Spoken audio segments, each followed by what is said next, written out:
A group of people was attacked by a gang hiding their faces under masks.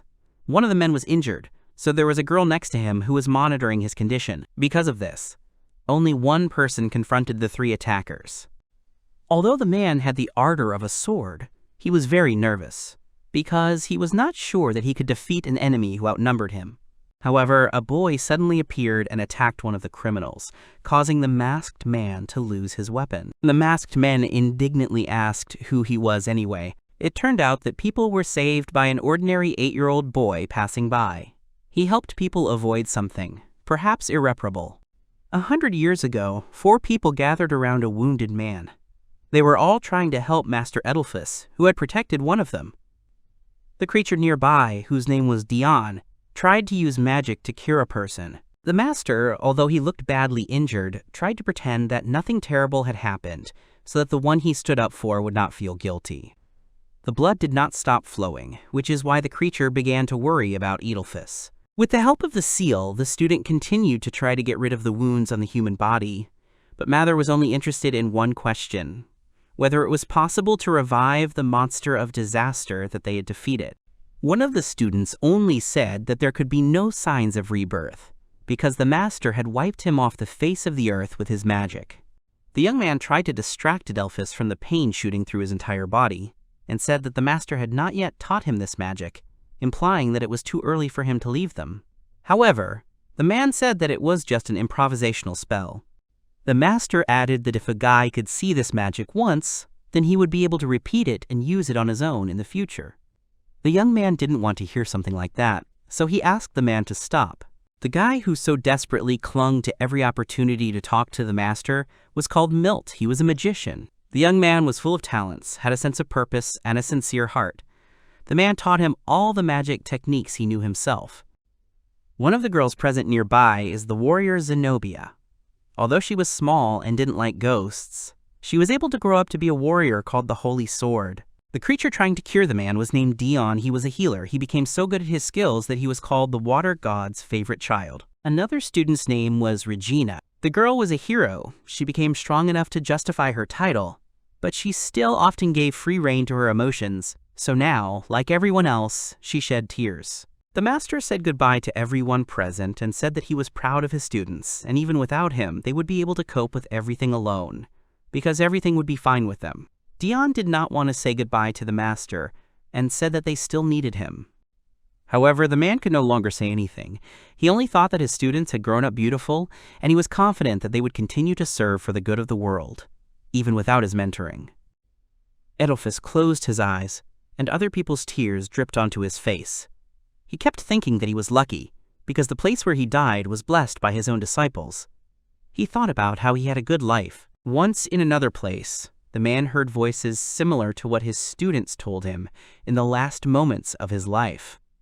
The voice thanked Mr. Edelphus for his hard work. Walking along the corridor among the massive columns, the man asked the void who was talking to him and where he was. In response, the voice replied that he was a beautiful and kind goddess. The girl did not show herself to the man, but said that being a human, Edelphus was able to defeat the monster of disaster, so she visited him to celebrate his contribution to the development of mankind and welcome him as a new god. The goddess asked if the man still had any regrets in his life. Edelphus thought about it, because it was a great honor to become a god. The man argued that he had nothing to regret for his 120 years of life, because they were beautiful. He didn't have any children, but he raised excellent students who grew up to be outstanding boys and girls. However, after thinking about it for a while, the man thought that something was keeping him in the human world. He asked the goddess if he had truly wiped out the monster of disaster that he had killed, giving his own life for it. The goddess said that the disaster monster is one of God's apostles, so it's not that easy to destroy it. The man was shocked by what he heard. Edelphus was in despair, because it meant that everything he had been striving for all his life was in vain. The girl only noted that his feat was amazing, because he was able to do so much, being just a human being. The goddess continued and said that besides, the disaster monster would temporarily fall asleep and not disturb people, so she suggested discussing the rest when he became a god. The man could not accept what he had heard. The monster of catastrophe is the enemy of humanity. But more than that, killing him was Edelphus's only goal, which he spent his entire 120 years on. he still couldn't accept that it had survived after all, just by falling asleep. Adelphus turned to the goddess and decided to tell her his true desire. The girl was glad that the man finally paid all his attention to her. The goddess, after being addressed by a man, appeared in front of him and asked if he had decided to become a god. However, to the girl's surprise, the man really wanted to become a god, but only in order to destroy the monster of disaster. The goddess was a little taken aback and, after a pause, said that there were some restrictions. Adelphus couldn't understand what the girl was talking about, so he asked her to explain in more detail. The disaster monster is a god, or to be more precise, a former god, a fallen cursed beast that still possesses divine power. He also retained his power befitting a fallen god. If the power of God is confronted with the same, equal to him on earth, then it simply cannot stand, which is why the gods, without directly interfering, act through the earthly inhabitants. The man remembered that one of his students, Dion, was just a favorite child of the water god. The goddess replied that Adelphus had correctly understood the essence of what she was telling him. The goddess noted that each of the master's disciples was a favorite of a certain god. So the hero Regina was the favorite of the holy goddess, the favorite child of the god of magic was Milt, and the favorite of the god of swords was Zenobia. After the goddess told about the students of Adelphus, she smiled and noted that he himself was her favorite. The man was a little surprised by this revelation. The girl blushed a little and cleared her throat. Later she added that it would be better for Adelphus if he was reborn not as a god, but as a human being. However, even for this, there were 3 conditions.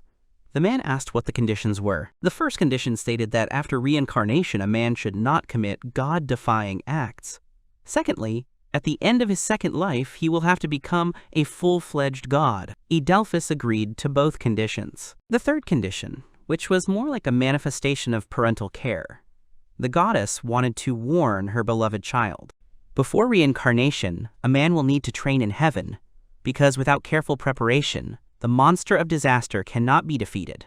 After that, he said that if it would help him become stronger, then let everything be as it should be. The goddess, opening the gates, warned that the passage of time in heaven and on earth is different. During the time before reincarnation, a man will need to reveal all his hidden abilities. From that moment on, Adelphus spent all his time training with various gods. Time really dragged on for a very long time, which the man could not even think about before.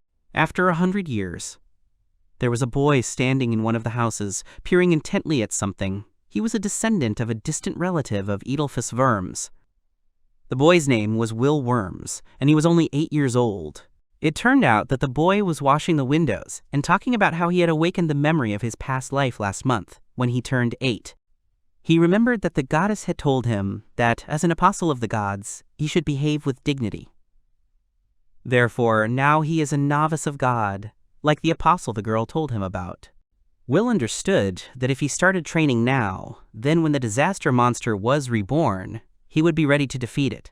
It will also play a role that he has improved his skills in training with the gods and has been trained in many effective methods. While the boy was talking about how he had time to train and do the cleaning, the young man attacked him, saying that Will had been cleaning for too long. The guy, whose name was Danan, was a scion of the main line of the Worms family. He was 15 years old, and the young man standing next to him was 12.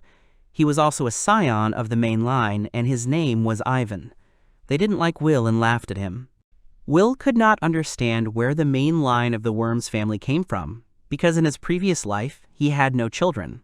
The boy did not respond to the attacks and only said that he would finish cleaning soon and leave. The guys are descendants of Adelphus's cousin. Apparently, this line became the main one after the death of the man, and now they boasted that they had become nobility, although they had not made any effort to do so. Danana had always disliked the way the boy looked at him. The young man always treated the boy badly, because he didn't like having someone like him around. By doing what he wanted, Danan always emphasized that Will's position in his house would never change. Both guys spared no effort to show the boy who was in charge. They were not even embarrassed by the servants, who witnessed all such scenes. One of the men who worked at the Worms house asked Mr. Danan to stop, because if he continued, Mr. Will could die from pain. However, the young man did not pay attention to the servant's words. He only ordered him not to call Will master, because this equalized the two of them which Danan did not like very much. This guy wished Will would never exist again. However, Will himself thought that he didn't care, since Danan hadn't inflicted a single scratch on him. So that the servants wouldn't get nervous, he decided it was time to end this ritual. He decided that he would let him do what he wanted, and then he would calm down, and it would all be over. After applying magical protection to the face in the area where Danan was aiming, Will pulled the body aside at the right moment. The next moment, the boy's body flew off, but this was not a consequence of what Danan was doing, but only a well-thought-out plan by Will himself, because such a performance would definitely cool the guy's ardor. Making sounds of pain, the boy acted out the scene while Danan was proud of himself and his strength, and Ivan praised his brother and said that he was great. As he left, the older brother kicked the bucket of water with which the boy was cleaning and laughed loudly. The younger brother gave the order to remove everything immediately, to which Will bowed and replied that he would do everything. The servants came up to Will, asking if the boy was okay. However, to the surprise of the servants, the boy was completely unharmed. The man who tried to stand up for Will couldn't believe his eyes and asked how this was possible. Will replied that his father had taught him combat techniques, so after such encounters with the guys, he didn't get any damage and didn't suffer much. This answer seemed to surprise the servants, but at the same time it calmed them down a little. The servants, remembering the boy's parents, realized that something like this was to be expected from a son whose parents, Mr. Klugia and Mrs. Maria, were proficient in martial arts. In order to help the boy in some way, the man asked him to leave the unfinished work for them, since the gentleman would hardly come back.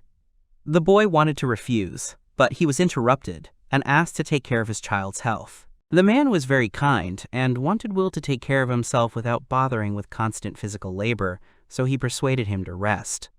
A moment later, someone's voice was heard nearby, calling the boy. A girl who was Will's younger sister, Soraya, appeared in the room. The girl appeared on the back of her pet Rune. Taking his sister in his arms, the boy asked if she had behaved well, to which he received a positive response. After paying attention to the pet, Will patted him on the head and said that he was a good boy too. Will thanked the woman who always helped the boy to look after his younger sister, to which the old lady replied that she was only happy because this girl was the daughter of Mr. Klugia and Mrs. Maria. The woman said that Mr. Klugia was such an outstanding person, as well as extremely talented in magic and good as a leader. Another girl who served in the Worm's family home said that if only Mr. Klugia were their master, it would be better, but the woman abruptly interrupted her. The old lady warned that you need to be careful in your statements and watch what you say, because nothing will hide from the gentleman. The girl immediately apologized. Will just looked out the window and remembered that their parents had died 2 years ago. The boy had heard rumors that his father and uncle had been arguing for a long time about who would be the head of the house. As a result, my uncle married a girl from an influential family and took a dominant position and sent my father to a remote estate. My father died protecting the inhabitants of the territories under his control from magical monsters. After that, a grave was erected for him, on which it was written, in addition to the estate, that an outstanding leader rests in it. The children could no longer stay in that place and returned to their uncle's house. They were taken under the care of the head of the House of Worms. However, in this house, Will and Saria are burdened with hard work, and they are not even properly fed. The boy's memories from his previous life had recently returned to him, and of course, he could have run away, but he didn't want to leave his younger sister here. Will also thought about how his former students would accept him if they saw who he was. After his mentor's death, his students created the Council of Sages, which does everything to prevent monsters from returning to the human world. Will also heard that they run an organization that has more power than the king and the church. 100 years ago, the students of Edelphus were 20 years old, so it's not surprising that they were still alive. The boy asked how he could contact the founders of the Council of Sages. The man replied that even their master couldn't do that.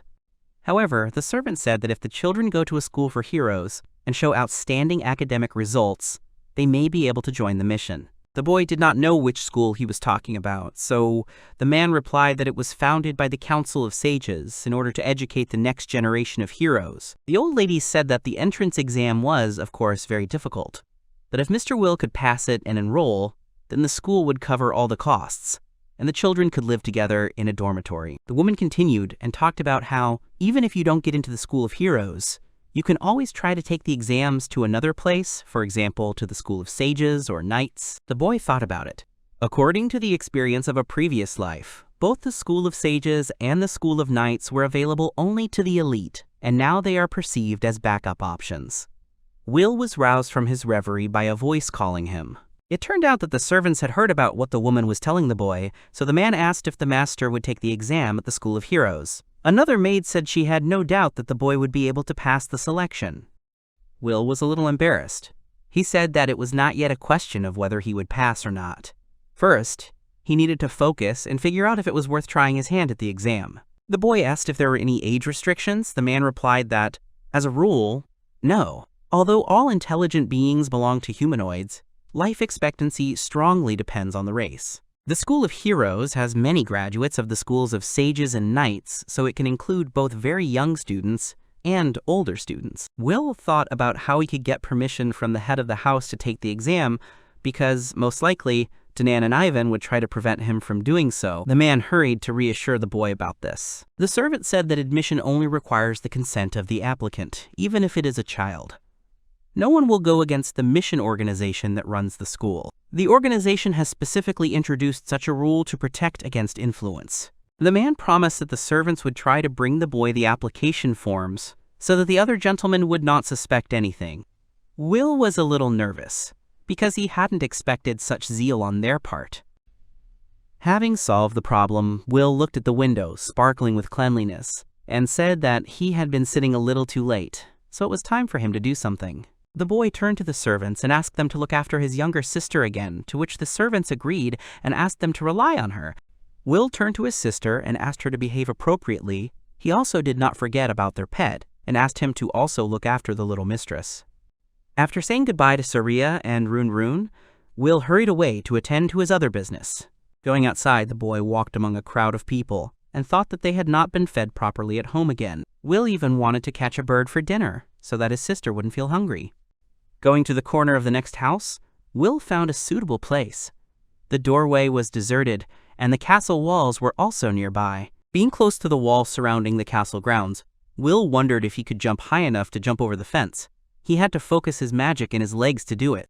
By jumping, the boy was able to overcome the height of the wall and remained unnoticed, because the guard standing nearby at his post was asleep.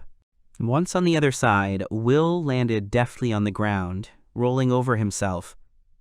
He ran into the forest, noting that there was not a single scratch on him, which showed the result of his training with the gods. When he reached the place he was planning to go to, he saw a bird in the sky, which he had to hunt. Taking a small stone in one hand, Will concentrated because the right amount of magic needed to be concentrated in his thumb. When the boy saw his target, he fixed it, controlling his magic so as not to miss. A moment later, Will launched a stone at a bird flying in the sky and hit the target exactly. The duck started falling down. When Will fell, he saw that the duck had been defeated, so he noted that hunting was an excellent practice of his skills. The boy imagined how his younger sister would be happy when he brought food home, because she loves poultry meat very much. However, Will was pulled out of his thoughts by someone shouting. He thought that someone nearby was fighting with someone, as the noise sounded like a fight. The sounds really indicated that there was a battle nearby. The girl sitting next to the wounded fighter was nervous and tried to help in some way, and one man with a sword stood against 3 opponents. The man was very nervous, because he was not sure that he would be able to repel the attacks of the opponents, since there were several times more of them. The man turned to the girl and told her to leave him so she could leave unharmed while he stayed to deal with the attackers. However, the girl replied that if she left the team, no one would be able to cure them.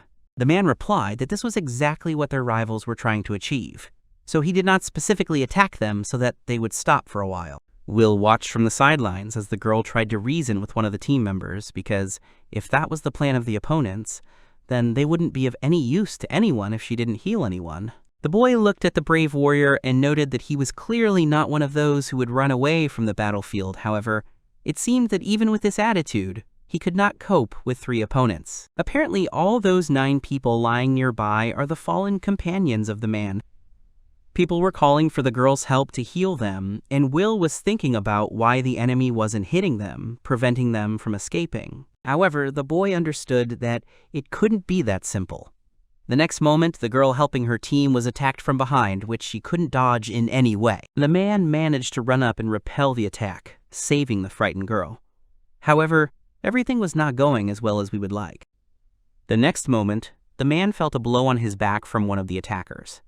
The man clearly didn't have time to defend himself and his team, so he could use some help.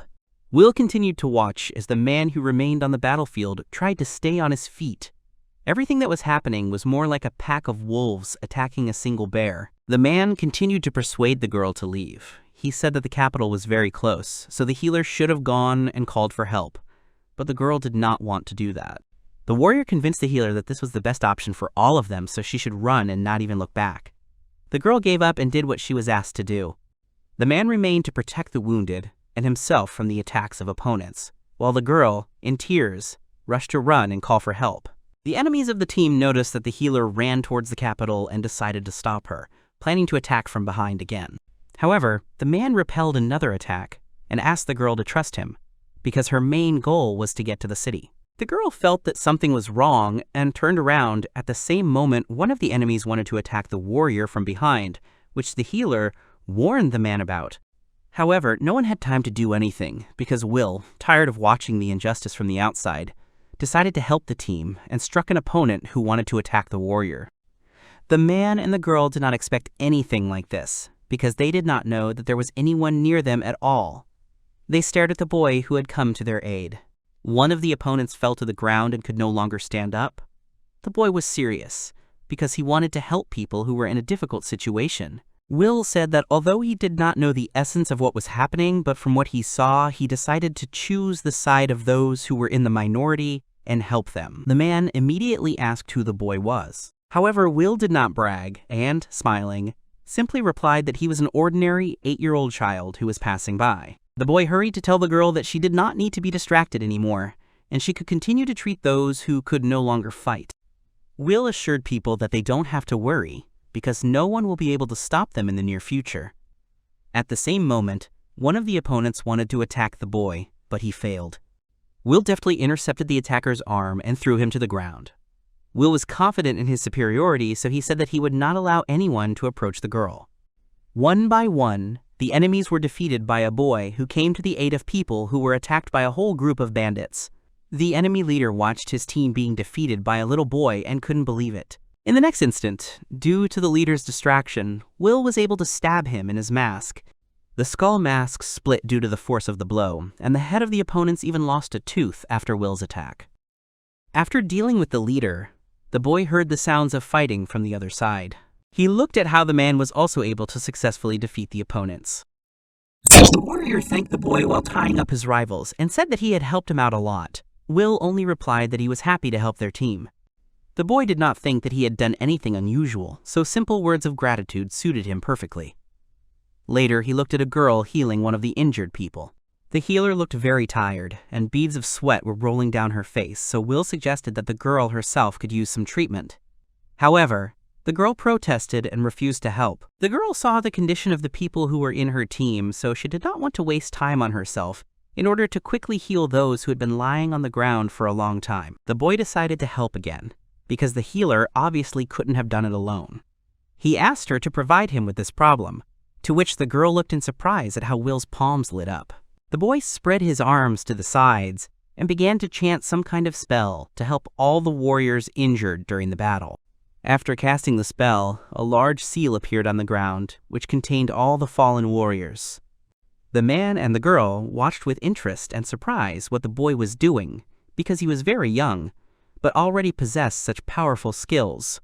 Will was not distracted by anything, and after a while, the same seal appeared in his eye as on Earth. The boy continued to whisper something, and the people around him burst into a light that looked like a small flame, but they were not burning, but on the contrary, filled with vitality. The healer looked at her hands and was surprised to note that she was already completely cured. Her wounds had healed and she felt much better. The warriors lying nearby still did not open their eyes, but the girl saw that they already looked much better than they had before. The man, who was also examining himself for injuries, said that what the boy had done was a miracle. His skills not only protected and helped the team, but also completely healed the wounds and all kinds of damage. The girl was still in shock from what she had seen with her own eyes. She asked the boy how he managed to heal everyone, even if he didn't touch anyone. Will said that if the girl practiced a lot, she would also succeed, and later he remembered one of his students, Dion, who also doubted himself, because the healer assured her that she would never succeed. Remembering a little, Will added that he had mastered this skill from the very beginning and smiled. Later, noticing the girl's uncomprehending look at him, the boy came to his senses and asked not to take his words seriously. The man standing next to him once again noted that Will helped his entire team. In addition to this, he also cured them all, so he is their savior. The man led his monologue to offer the boy some kind of reward, thereby thanking him financially, but Will refused, saying that he did not need anything. The boy turned around and said that the team didn't have to give him anything, and then wished them a safe journey home and waved goodbye. Behind the retreating boy, the girl shouted a question about his name, because the team did not even know the name of their savior. Will did not tell his name and, running away, shouted back that he was not worthy of such an honor. The man and the girl continued to stand in place and did not fully understand what an amazing boy they had met. After some time, Will hunted and walked back home, carrying several captured birds on his back. Later, the boy accelerated and started running, because he felt that someone was chasing him.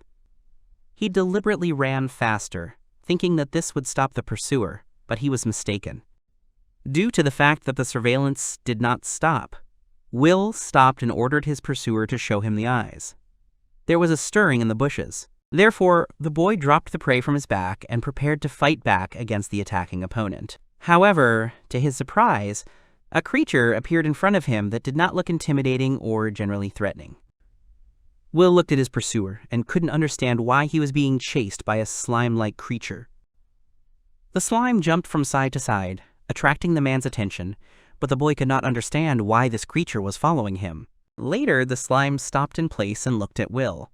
The boy was confused and thought that the creature looked like it wanted to go with him. The boy asked if the creature wanted to continue in his company, to which he received a positive nod.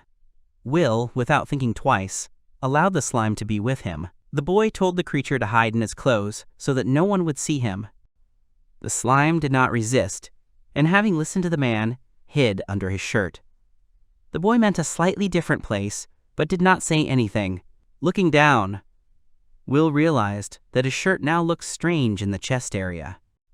Perhaps someone will ask where the boy got this creature from, because even though there are several heroes in the city who walk with monsters, he was just an 8-year-old child.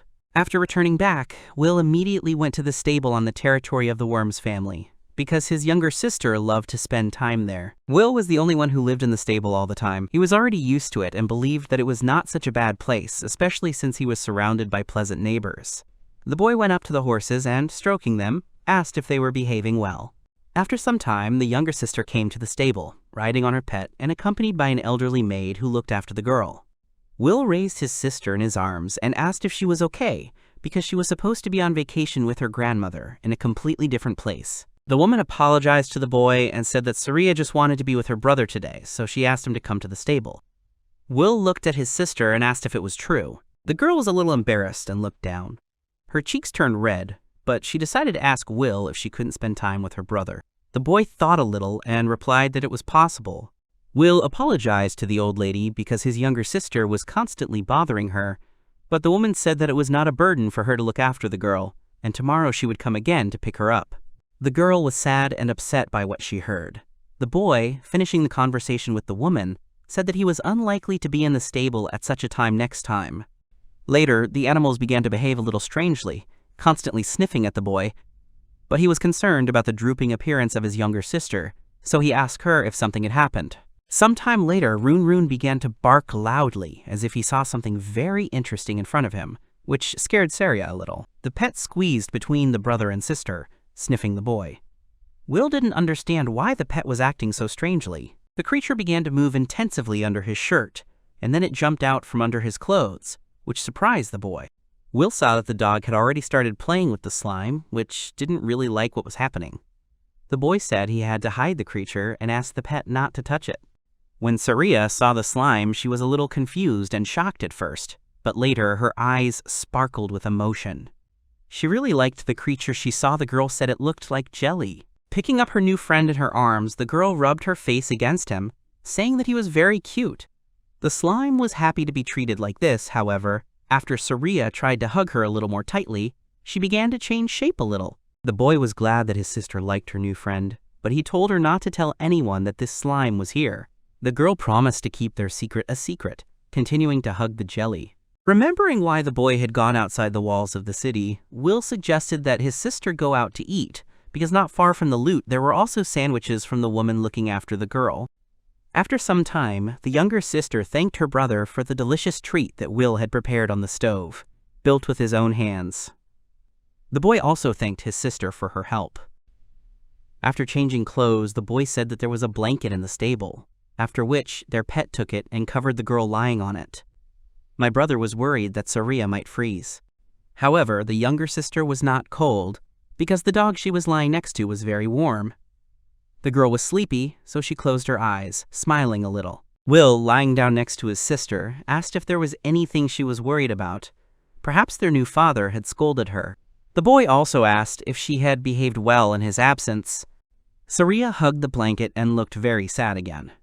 It turned out that she was upset that her older brother would soon leave her, because he would have to study at the academy. Will had no idea that his little sister was upset about this. He suggested that perhaps the servants had told the girl about his plans to study at the School of Heroes. The boy told Saria not to worry about it, because when he enters the academy, both she and Run will be with him. The girl did not believe it at first and was afraid that her brother would leave her alone. However, Will dissuaded his younger sister. Hugging the girl, he said that he was interested in how well Saria would study at the academy, to which she replied that she would try her best. After lying down together for a while, Will said that it was time for Saria to go back to her grandmother, to which his younger sister promised to behave herself. 3 days later, the boy was doing his daily cleaning tasks as usual, although the servants told him that he did not have to do it all the time. As he cleaned the toilet, all he thought about was that ever since his memory of his previous life returned, he began to train even while he was cleaning. The magic power in Will's body circulated at the same time as the magic charge was applied, the opposite of the body's movement. This exercise strengthened not only muscles, but also skills in using magic power. Although Will cleaned with his bare hands, on the brother's orders, for extra training, his palms were protected from any dirt. To do this, it was necessary to cover the hands with a thin magical film. It was a great practical exercise. The boy was distracted from his thoughts by some noise coming from the rooms next to the toilet. The boy turned around to better hear what the people were arguing about. It turned out that Ivan and Danan were making noise. The elder was telling someone that some action was too selfish. The younger brother added that although they were in the rescue squad, all the brothers were from the worm's family. The girl to whom the boys complained did not pay attention to their claims, and replied that they could turn to the head of the family with all their complaints. Danan said that while the head of the family was away, he was in charge of the estate. The girl no longer listened to the guys and turned to the maid with a question about where Will Worms was now, to which she received an answer that he had been invited to the second floor. Footsteps could be heard near the toilet, indicating that someone was approaching it. After opening the doors, a boy sat in front of the girl, who was cleaning and clearly did not expect anyone to visit him. The girl looked at the child and asked if he was the Willworms she was looking for. The boy got up to answer the girl properly and said that she had found the one she needed, but asked why she was looking for him. The girl bowed to Will in greeting and replied that she was a member of the rescue squad.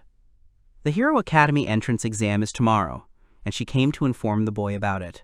Danan cursed and did not understand why his relative, whom he disliked so much, applied for the entrance exam without even telling his brothers anything.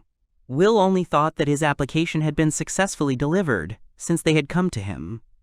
The boy asked why the girl had come to tell him the news in person, to which she replied that she always does when she expects something amiss. A member of the rescue squad looked at the guys standing behind, which made them a little nervous. The girl again did not talk to them and asked the boy to follow her faster. Will agreed and followed the girl, but Danan didn't like it. He didn't like being ignored. After the boy and the girl began to walk away, the young man decided to attack a member of the rescue team from behind, saying that she would not get away with such behavior towards him. Turning around, the girl touched the guy's fist with her index finger, after which he seemed to be electrocuted. Danan did not expect this, because no one in his house had the right to rebuff him. His face contorted into a grimace of incomprehension and pain, and Will, watching this scene, was also slightly surprised. The boy noted that the girl has excellent magic, because she was able to stop the fist with one finger. The girl looked at Danan intimidatingly and said that if he behaved like that, she would regard it as betrayal. The guy was very scared, which caused tears to flow down his face. Danan fell to the ground in fear, and Will decided to ask if he could take his younger sister to the academy with him. Passing by the servants, the girl replied that the boy could do this, because both relatives and pets could stay in the academy dormitory during the exams. She also added that he can take slime. One of the worm's household servants said that she would go and bring his younger sister to the boy, for which Will barely had time to thank her. After some time, the attention of a member of the rescue team was attracted by a guy still sitting on the floor, who irritably said that he too would take the entrance exam. The girl looked at the young man and said that he did not need to be shy about doing what he would like. She bowed, expressing respect, and added that the Hero Academy is always ready to accept applications from anyone who wants to enroll and study. Already on the way to the academy, Saria was very impressed that she was going somewhere by carriage. The girl liked the fact that she was going on a trip, and she also liked one of the horses that was supposed to carry a carriage with people in it. Saria stared intently out the window to see something else interesting, but her older brother asked her not to lean so hard against the glass. Later, the boy was distracted from his younger sister by the voice of a girl sitting nearby who was calling him. Will looked back and saw that his pet was sniffing a member of the rescue team. The boy ordered Rune to stop doing this, as he greatly embarrassed the girl. However, she didn't mind the attention, and said that everything was fine. The girl blushed slightly and covered her mouth with a scarf, and after a short pause, she asked if she could pet someone else's pet. Will cheered up and was happy to let the girl do what she wanted, because his pet obviously didn't mind being petted either. The girl was also glad, because she was allowed to pet someone else's pet, who was so fond of her. A member of the rescue team said that their dog was very big, and Will decided to tell a little story about how he appeared to them. It turned out that when Rune was a puppy, he wandered into their garden on the boy's birthday, so the dog was the same age as Will, and he was still growing up. Later, the girl noticed that the boy's younger sister was staring at her intently, so she decided to ask if something had happened to Saria Worms. The girl was looking at a member of the rescue team like that just because she wanted to know her name. Saria decided to set an example and introduced herself to the girl, even though she already knew the name of Will's younger sister. The girl cleared her throat and apologized for not doing it sooner.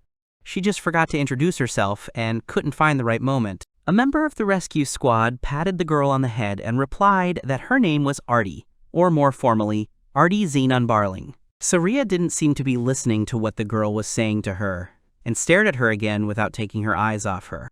Artie was embarrassed by such close attention, and Saria hastened to say that the girl has very beautiful hair, which is why she stared at her so much. Later, the girl also noted that Artie's eyes were very beautiful. The member of the rescue team blushed deeply, and the girl came closer to her and hugged her. Rune also seemed moved by the scene and began rubbing against the two girls. After some time, Will decided to ask the girl how she knew that his brothers were going to let him take the entrance exam. Artie replied that the person who brought them the application asked to make sure that no one prevented the boy from doing so. Will immediately realized that the man who worked at the worm's house had helped him. However, because of such kindness, which could be known to his brothers, the servants could expect some kind of payback, so the boy began to worry about the servants. Artie, seeing Will's puzzled look, hastened to assure him that he had nothing to worry about. The academy will never tell, at the request of anyone, who brings the application for the exam. The boy calmed down a little after hearing this information and said that it was encouraging for him.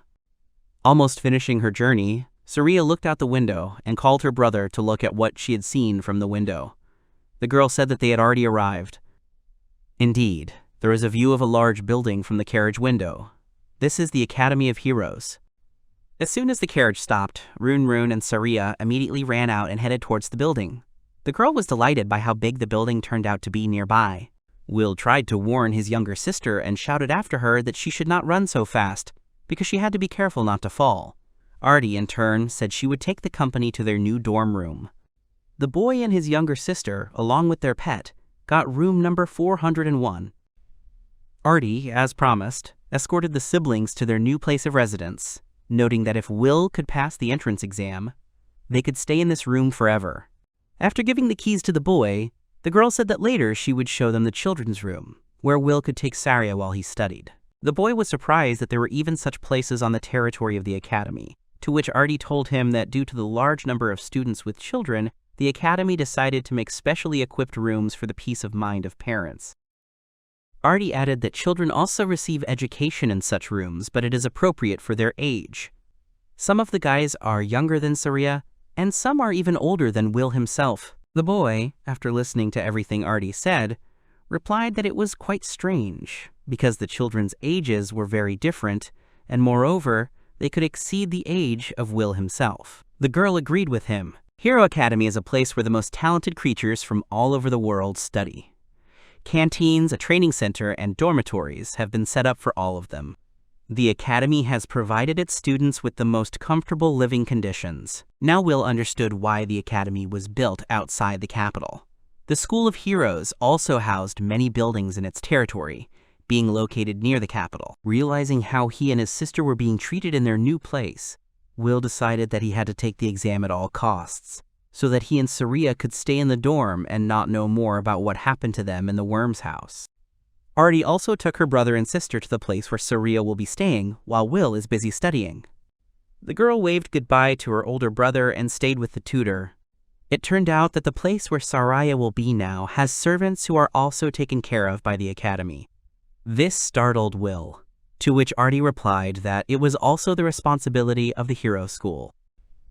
Walking down the corridor, the girl decided to say that she had been informed about Will Worm's ignorance about how the academy was organized in general, and how the entrance exams were conducted in it. The boy recalled that in his previous life there was no academy, and his family had to work all day long, so he didn't have much contact with the outside world. In his current life, his knowledge was also not very much. Walking down the hall, Artie asked the boy if he had checked his favorability level with the guardian deity, but Will did not know what it was. The girl explained that this was a technique developed by a great sage who is a member of the Council of Sages. Will still couldn't figure out who they were talking about.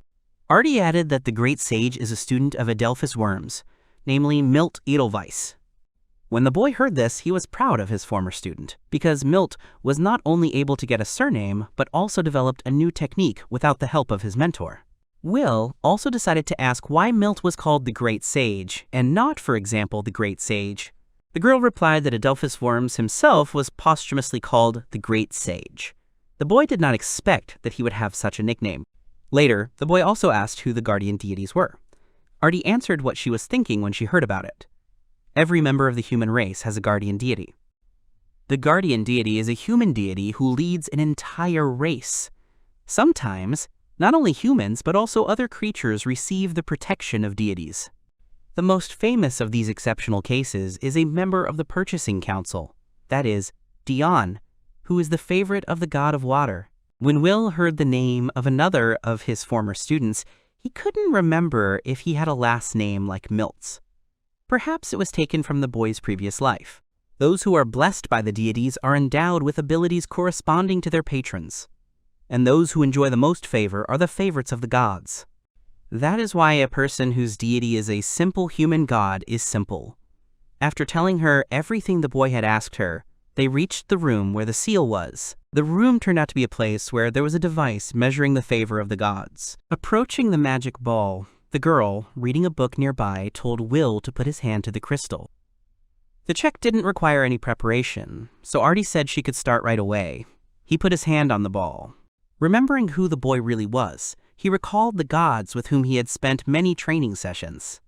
After being reborn, Adelphus became a boy named Will, but he was also an apostle who trained in many gods. The boy closed his eyes and was sure that many of those deities would be his guardians. Will's thoughts were interrupted by Artie's voice, which informed him that the measurement was already over and he could take his hand off the crystal. Will looked at his hands and felt nothing. Artie looked at the boy and asked if he was okay. The boy replied that everything was fine and asked what inscription appeared in the book about which deity was his patron. The girl looked at the pages of the book and began to read the text that the patron saint of Will Worms, apparently, is a simple human deity.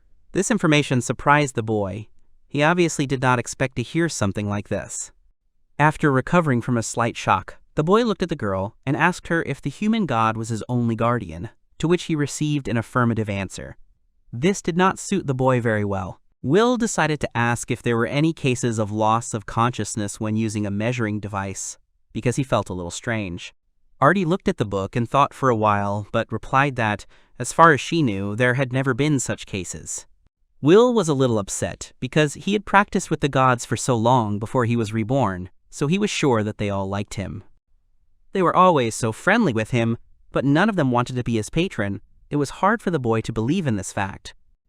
10 seconds later, Artie asked the boy to put his hand on the crystal again, while she kept her palm on one of the pages of the book.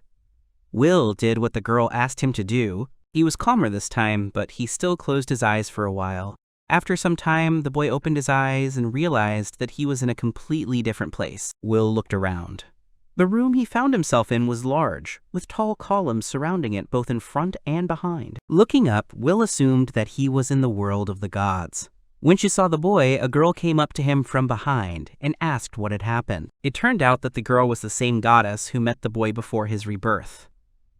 The goddess asked if this boy was really Edel, to which he replied that in the current situation he was Will. Later, the couple was approached by other gods who found out that Adelphus was with them again. They came over to greet the boy, which annoyed the goddess. The gods made a lot of noise, asking the boy why he was here. Someone assumed that he had already died a second time and therefore returned to the gods again. But the boy said that he was alive, and now bears a different name. The goddess tried to wake up all the gods who came up to the boy and asked Will what had happened to him in the first place. The boy asked if they had been watching his actions lately. One by one, the gods began to say that they were really watching what Will was doing in the human world. After no one paid attention to the goddess's actions aimed at calming everyone, she got angry and said it was pissing her off. After her words, the girl used a spell to silence everyone, after which all the gods could not say anything and only mumbled in confusion. The goddess asked the boy how he got to the gods, to which Will did not know what to answer. Later, all the gods left, leaving Will alone with the goddess. They were sitting next to each other, and the girl asked again how the boy got here. But he himself did not know the answer to this question. For the gods, people are like small ants. Even if you start feeding an insect on a whim, it will not mean that the god has become interested in it. It often happens that God is not interested in human life, even if his beloved child lives in the human world. The goddess, still waiting for an answer from the boy, looked at him and realized that he wasn't going to answer because he looked like he was thinking about something else. Deciding to change the subject, the goddess asked if Will really liked living alone. The boy replied that he sometimes wonders how different the world of people is from the world in which the girl herself lives. The goddess closed her eyes and said that, as Will himself said, their worlds were very different from each other. The girl decided to ask the boy how he was doing after his rebirth, to which Will replied that he was fine. Will also decided to ask a question that interested him and asked what would have happened if he had died before his memory of his previous life returned to him. The goddess replied that such a thing could never happen. The boy was surprised by this answer and looked questioningly at the girl. A few moments later, Inugami, who was the god of dogs, approached the boy and the girl. God said that Luxanis was always looking out for Will. The boy looked at the deity and asked who Luxanis was and how he could keep an eye on him. It turned out that the pet of the boy and his younger sister, Run, is the divine child of Luxanis. Will was surprised, because he always thought that his dog was the most ordinary. Inugam replied that he was a deity named Luxanis, and it was he who sent his child to Earth when Will Worms was born. The goddess immediately added that she had asked the deity to do this. God revealed that Run has no memories of the divine world, because he was sent to Earth when he was still a puppy, but he has the same magical power as Luxanis himself. His mission is to always help and protect Will. The boy also noted that his pet looked more like a friend than a guard, because he is very smart, kind, and also takes great care of his younger sister. Inugami smiled. The deity understood that his child was indeed a very friendly creature. The god stroked the boy's head and noted that he knew how Run got along with Will. Later, Luxanis said that he was also very happy to meet the boy personally. The god of dogs also said that although the boy did not remember this, it was he who named the child of Luxanis Run. Will really didn't remember that day. Inugami said that it was true because when the puppy first met the child, the boy immediately called him by that name, so they left him like that. The conversation was interrupted by another goddess, who called out to the boy and said that she, too, was sending her child to the human world. Will turned around and saw the slime goddess on the ground, who added that he really looked very cute. The boy remembered that after the hunt, he was actually joined by a goddess-like creature, which his younger sister later began to play with. The slime goddess said that Saria is much better at choosing names than her older brother. Will didn't quite understand what the gods meant, so he just thanked them. The deities, in turn, thought that the boy was a bit silly. Later, Will thought about it and asked the gods if it turned out that their children, living in the human world, also have their own divine powers. Lexanus replied that it wasn't quite that simple. There are mere mortals, or children, and demigods. Like Inugami, each deity's children are ordinary dogs. But there are also demigods who are under the protection of guardians and possess magic. It turns out that both Rune, and the slime, which was called Fury, were demigods with unusual abilities. The goddess, who was waiting for the dog god to finish, asked how much longer he would chat. The girl also wanted to ask the boy questions, but Lexana said he wasn't done yet. The goddess wanted to ask how the boy had lived in recent years, but she didn't have time to ask anything, because Will began to become transparent, which surprised the girl. The boy apologized and realized that his time in the world of the gods was probably over. The dog god said that he would always look out for Will, and the slime goddess added that Fury would also be by his side and his sister. The boy thanked everyone for their concern. The goddess tried to say something, but there wasn't much time. The girl wanted to tell some information about Will's human life and his future as a deity. However, the girl didn't have time to say anything.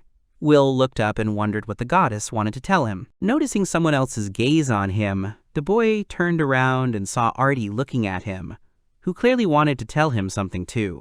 Deciding to dump all the information about exams and other small things on the boy, Artie also added that in order to learn her specialty and take measures to pass the exam, it is necessary to conduct an inspection in the temple. After the girl told the boy so many things, she asked him if he understood everything. Will looked at the girl and didn't know what to say to her. Later, he decided to just thank Artie and said that he would do everything in his power to successfully pass the exam. The girl was glad of this attitude. As he left the room, Will decided to ask if he could find out in advance what the content of the entrance exams was. Artie replied that it would be divided into written and practical parts. The girl continued and added that there are several types of practical exams. If the boy scores high, he can be sure that he has passed it. Those who have received a blessing from the deity are considered more fortunate. Will asked Artie if she had a guardian deity herself. The girl replied that her guardian was the god of the sword. Will remembered this god, who was a strong man. The boy also noted that despite her young age, the girl was already a member of the rescue squad. However, Artie said that although it was true, her position was an assistant because she had recently passed the tests to join the squad. As the couple walked and talked, it turned out that they were being watched by the gods, whom he had unwittingly visited only recently. Will asked how Artie had achieved such success, to which she replied that she had trained hard and really wanted to join the squad. The god of the sword, watching over Will, could not understand why the boy did not trust his mentors. The other god also demanded that he return and explain himself to them. The goddess couldn't help in any way, because she didn't think that he would come back so quickly, and she wouldn't have time to tell him anything. The flame god asked everyone to calm down. The deity turned to the god of lies because it was his child who created the device with which the problem arose. That was why Will was wary of all the deities now. The god of lies, defended his child and said that the device was not so bad. The problem was that the human race simply did not know about the existence of the apostles, so the gods were powerless in this situation. Another god asked why this device could not measure their strength, and clarified who the apostles were. The flame god even doubted for a moment if it was true that he was talking to a deity like himself right now. Recently, only the dog god explained the difference between children and demigods. The man, remembering the explanation, seemed to understand what it was about. However, God still didn't understand the connection between them and Will. The flame god seemed to become very angry and tried to explain everything again. Will, who was reborn after a deal with God, is an unusual child. God asked if he was branded a, quote, divine prisoner, and was he the same as Run and Fury. The god of flame said that he was the child of the supreme god and the guardian princess, and the apostle was a demigod with magical powers. Will, who had received God's blessing, was now a messenger of God. The man decided to clarify that, it turns out, the apostles are demigod beasts, and Will is one of the apostles, since he has the same magic as the demigod guardians, but the god of flame interrupted him and said that he had confused everything again. The god of flame said that they were talking about a device designed for mortals, and that she simply couldn't measure the power of a god. After thinking for a while, the man said that everything was clear to him, but the god of flame did not believe this, and was sure that the deity had not understood anything again. Looking at the boy again, the man, who turned out to be the god of war, said that he did not think that Will would have any problems, because he, after all, was his disciple. Other deities noted that this would happen, because the boy was also a disciple of the god of flame, the god of lies, and the god of the sword. The goddess was arguing with another deity about how Will needed to send another demigod beast to help. The god of flame noted that there could only be problems with such guardianship from the guardians. After all the conversations and checks, Will returned for his younger sister, who was playing with a doll nearby the other children. The older brother waved to the girl so that she could see him, and Saria was immediately glad that the boy had already returned to pick her up. The girl waved to her older brother, but behind her, a boy playing with a friend ran past and accidentally touched Saria. The girl was badly hurt and began to rub her head in pain. Saria was looking at the floor. Tears were streaming down her cheeks. She was upset because she was in pain, so she didn't even notice how a vase started falling from the pedestal onto her. Artie, seeing this, wanted to warn the girl so that she could dodge the falling object, but before she could say a word, Will was already running. Artie barely had time to blink as the vase shattered, but there was no one in the place where the girl had been. Only toys lay under the fragments of the object. Artie couldn't believe her eyes. It all happened so fast. She could barely see how the older brother picked up the younger sister in his arms and moved her to another place. Artie watched as the girl who was looking after the children was already running towards her brother and sister. She couldn't understand how such a distance could be covered in such a short period of time, and even with a girl in her arms. The member of the rescue team did not even have time to notice how the boy rushed to help his younger sister, and Will exhaled, making sure that Saria was all right. The girl apologized for breaking a vase because of her, and the boy who accidentally pushed Saria cried and also asked everyone for forgiveness. Artie tried to help calm the children down and told them not to worry, as nothing terrible had happened. Artie was standing in front of a huge door and couldn't move to enter. She put her hand on the scabbard of her sword and continued to stand there. Suddenly, the doors lit up and began to open. Artie was surprised and continued to stand. An unexpected voice told the girl to go inside. Artie went inside the room and informed the girl that she had just returned.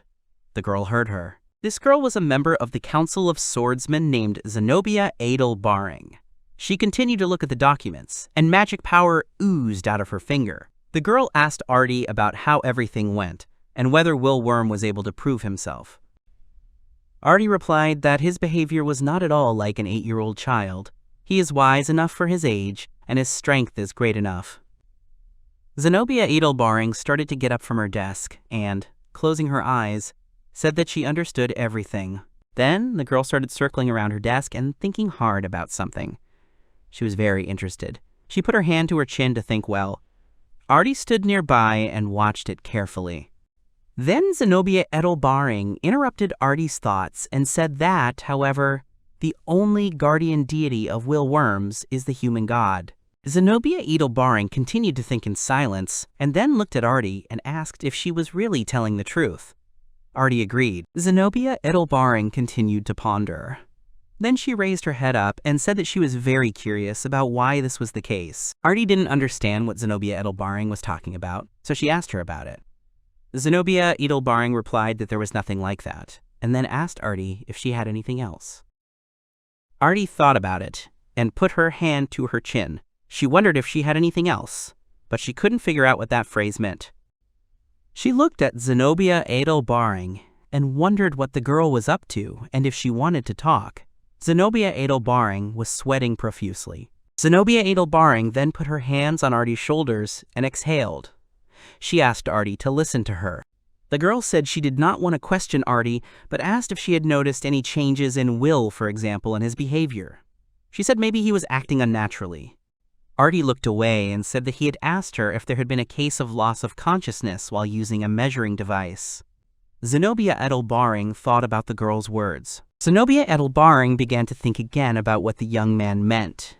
She realized that she urgently needed to consult with Milt. Zenobia Edelbaring said that if Will's guardian deity is just a god, then it's unlikely he has any abilities or magic. Zenobia Edelbaring asked Artie what she thought about it. Artie recalled some points and said absolutely clearly that Will has an innate talent.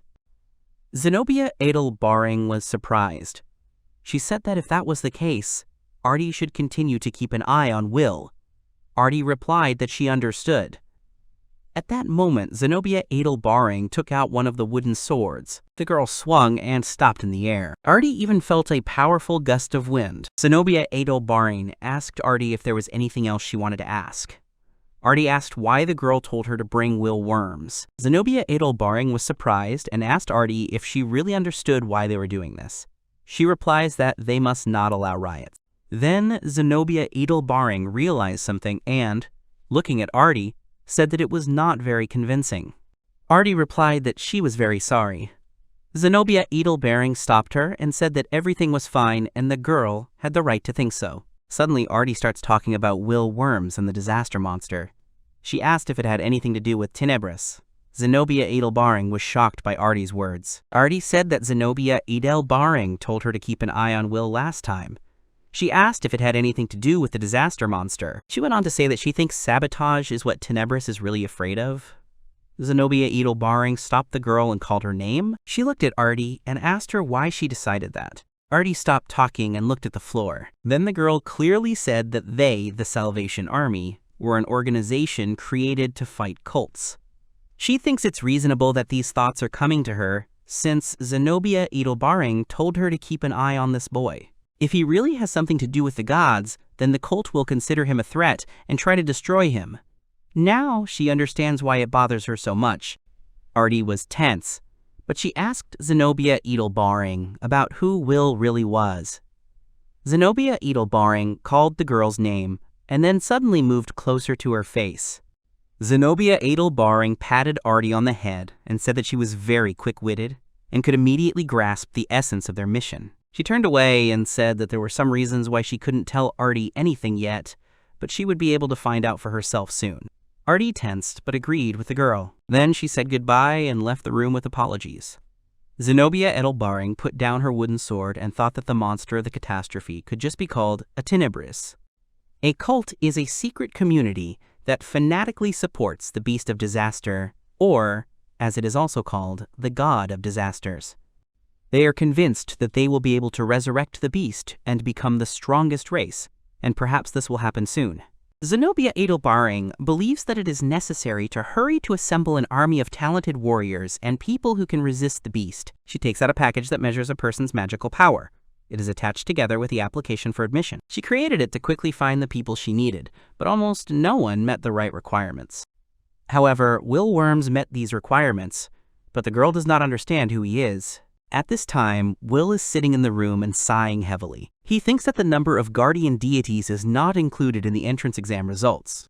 Artie said that if the guardian deity becomes one with a human, then he loses concentration. If he fails, he can safely return to his hometown and continue his peaceful life. He should have enough money for maintenance and food to get Saria back on her feet. Saria asks her brother about what happened and if he might be hungry. Will is surprised. He agrees and says he's a little hungry right now. Saria tells her brother that she will give him food. She handed him a piece of dried meat and tells him to eat. Will realized that she was giving him the jerky he had received from his vassals. When they lived in the city, they didn't have decent food. Therefore, sometimes the vassals shared with them. Saria saved a piece of dried meat because she knows what hunger is and was afraid. Will asked Saria if she was hungry, but the girl said no. She added that she had a bite to eat, but suddenly there was a rumbling in her stomach. Will thanked his sister for the meat. Saria smiled. Will took a bite of the meat and told her it was delicious. She was very happy about it. He wanted to tell the girl something and said that there was a lot of food in the kitchen. Saria was surprised. Will also said that she can take it whenever she wants. This made her even more surprised. Will told Saria that she shouldn't keep food in her pocket anymore, and he knows it wasn't easy for her. Saria smiled and said that she was fine, because he was always with Saria. He thought about how now they wouldn't have to starve anymore, and also worry about Saria. He told her to go to the kitchen and eat. She still couldn't get over the shock. Later, Saria was eating delicious food in the kitchen. She didn't believe that she could eat this delicious food, but Will told her that she could eat as much as she wanted. However, if she eats a lot, she will become as strong and fast as her brother. Saria started eating the food. She was very tasty. He wiped her mouth with a napkin and asked her to eat more slowly. Later, Will looked around. He realized that there were almost no people. He didn't understand if there weren't any students left here at all, or if they were on field exercises. He thought about the fact that he had signed up too, and there were some suspicions. He turns to Saria with a request to ask her something. She looks at him attentively, without letting the spoon out of her mouth. He asks about what happened after he got here. Saria thought her brother was worried. Will replied that everything was fine. He also said that sometimes he hears some sounds that make him uneasy and asks if Saria can talk about it. Saria replies that everything is fine with her and nothing will happen if she tells. Will praised the girl. She hugs the slime, smiles, and says that yes, she did well. Suddenly, Will decides to name the slime and calls it Fury. Saria was surprised. Will stroked the slime and it smiled at him. He looked at her and realized that he must be very happy. Although Saria had called him Fury before, and he had gotten used to that name himself, he wanted to say that now it was official, and he had his own name. He said that he shouldn't confuse his name anymore, otherwise he forgets about it every time. But he also thought that there was nothing wrong with it. Saria called out to her brother. Saria started hugging Fury and saying his name many times. Will said that the girl called him that, so he had already forgotten. Will realized that Fury also liked his name and was thinking about its features. He also understands everything that he wants to say. Now he has definitely decided that the slime will be called Fury Fury. All three of them were rejoicing and looked happy. After some time in the dorm of the school, Will says that he is ready. Saria wishes him luck, but suddenly there is a knock on the door. Artie asked Will's permission to enter his room. He replied positively. Artie's cheeks were red when she opened the door and entered the room. She asked another question, "Is Will ready to go out?" Artie was standing in front of Will. They were discussing her accompanying Will to the exam. He was worried that he might distract her from important things. She replied that she was completely free today. Artie was being licked by a big white dog named Rune Rune, and then she had a slug on her shoulder. Will wondered if she could instruct him as an assistant or if she was allowed to accompany him to the exam. There was a slug on Artie's shoulder, and she was poking at it with her finger.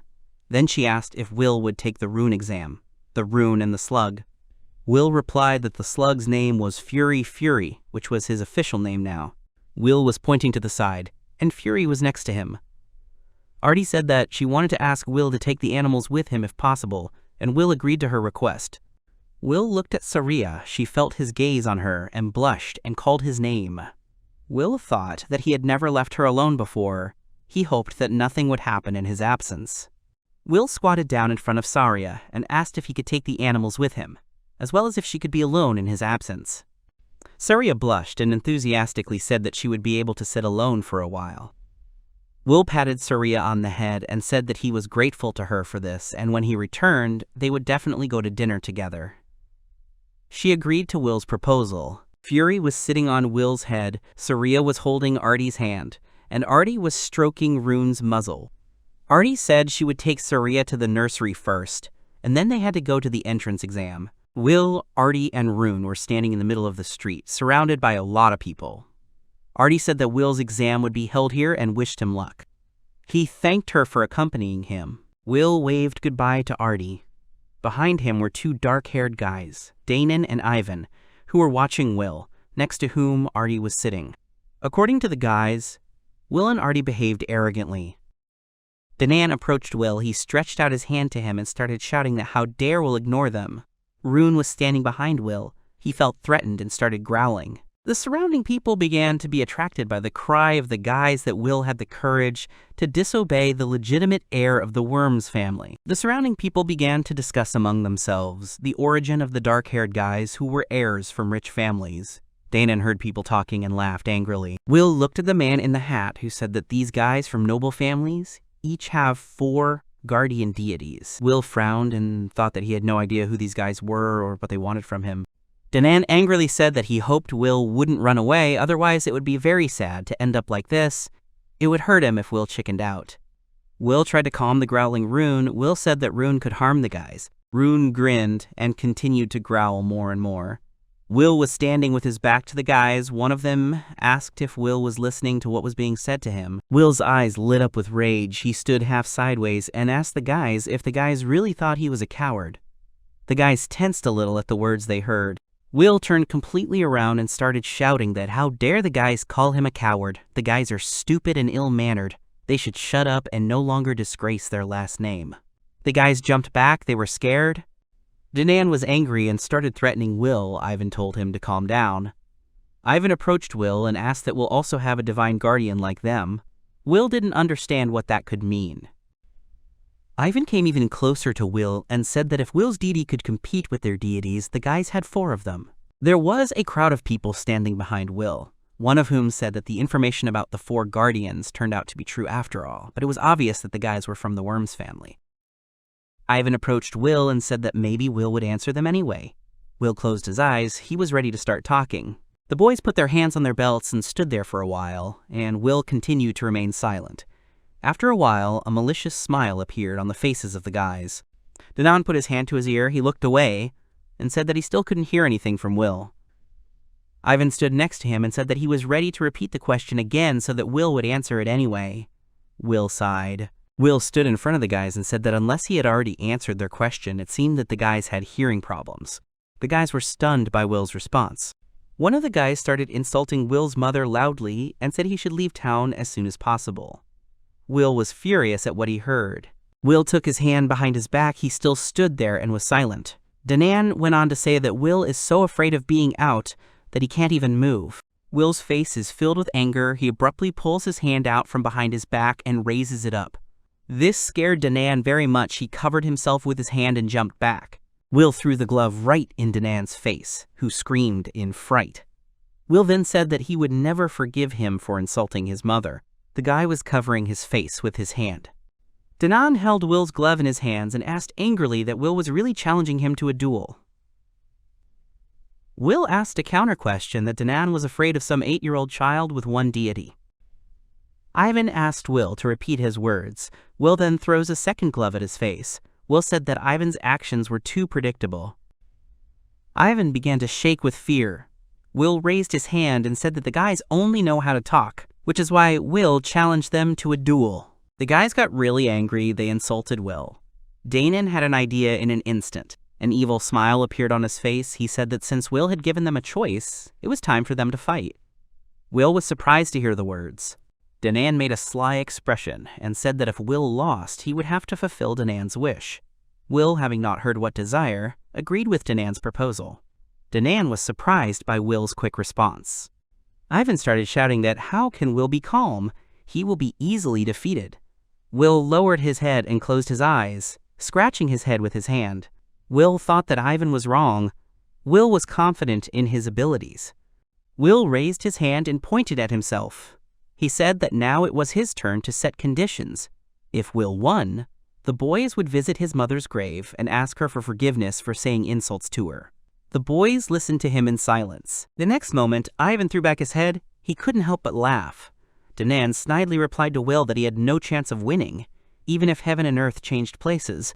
Will folded his arms across his chest, and the boys turned around when they heard the stranger. The stranger said that the guys should start the duel. If they intend to drag on, they may not make it to the written exam. The stranger turned out to be an adult man. He had a small hat on his head and a scarf tied around his neck. He said that students are forbidden to have duels without permission. The guys looked at the man suspiciously. Will looked at the man and said that he was not a student. The man replied that this rule applies to both candidates and students, so Will is also one of the people who should obey this rule. The Vormis family members said they were surprised by Will's fearless behavior. who wasn't even afraid of their threats. Will closed his eyes, ignoring the boy's words. The man raised his finger up and said that since Will was not afraid of anyone or anything, then this man would become his duelist. The guys looked at the man in surprise. The man opened one eye and said that he also wanted to participate in this.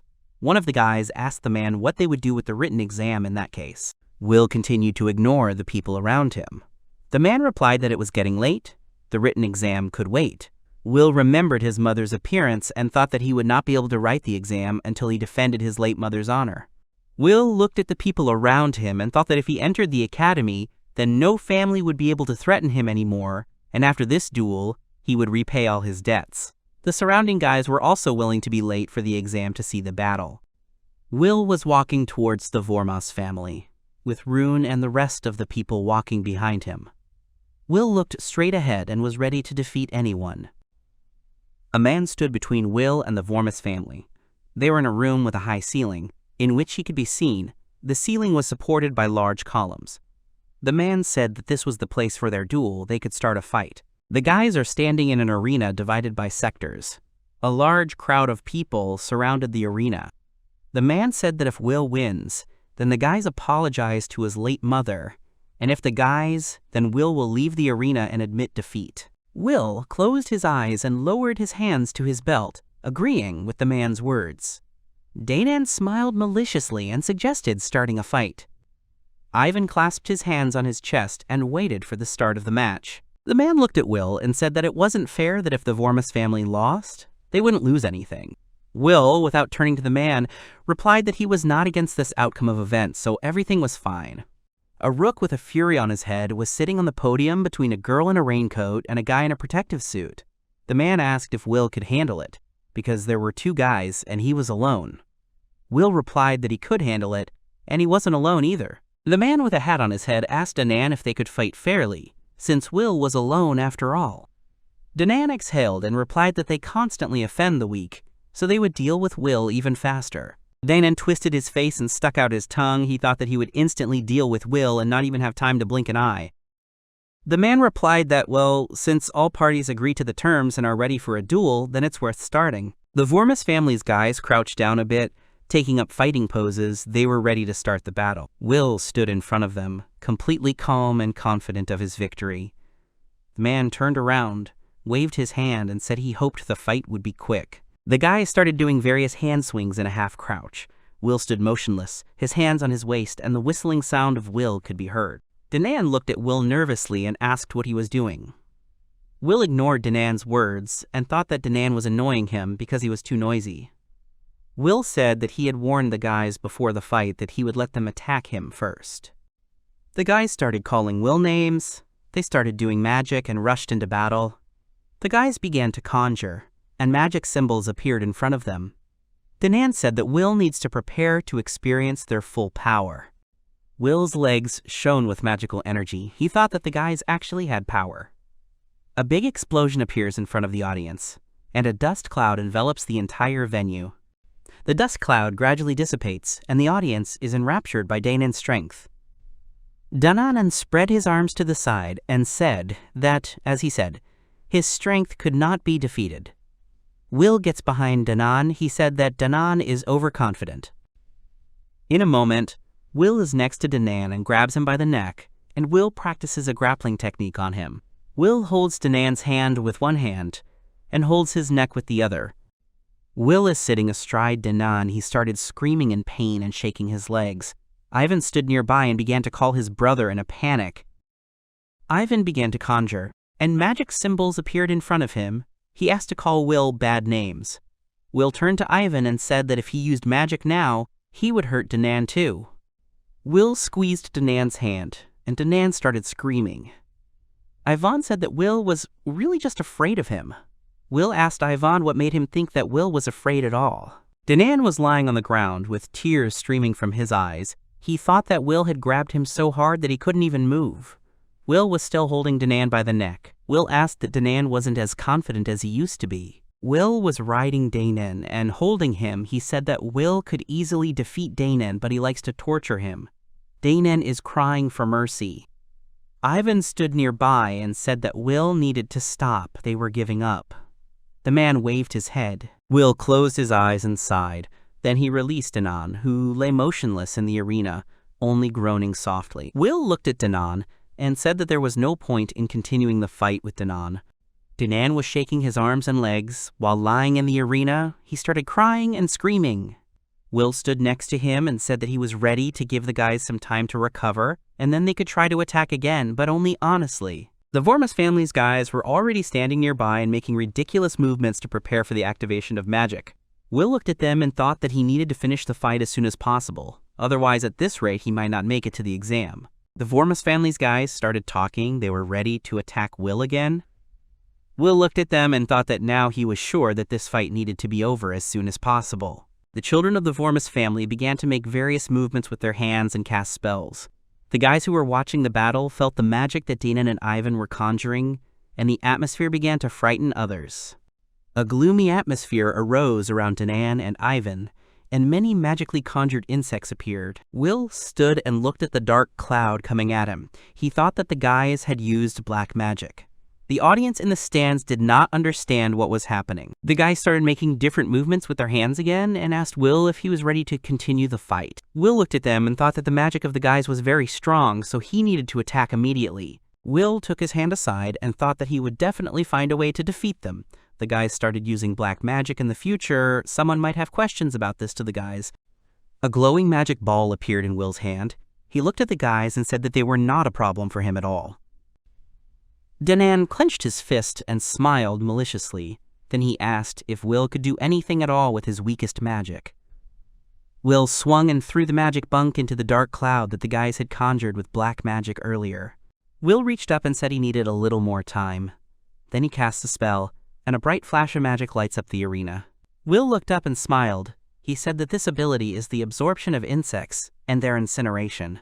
Danan and Ivan, when they saw Will's magic, were very angry, and they were also surprised that it was possible to destroy magic with one move that Will made. The Vorma family guys started doing magic.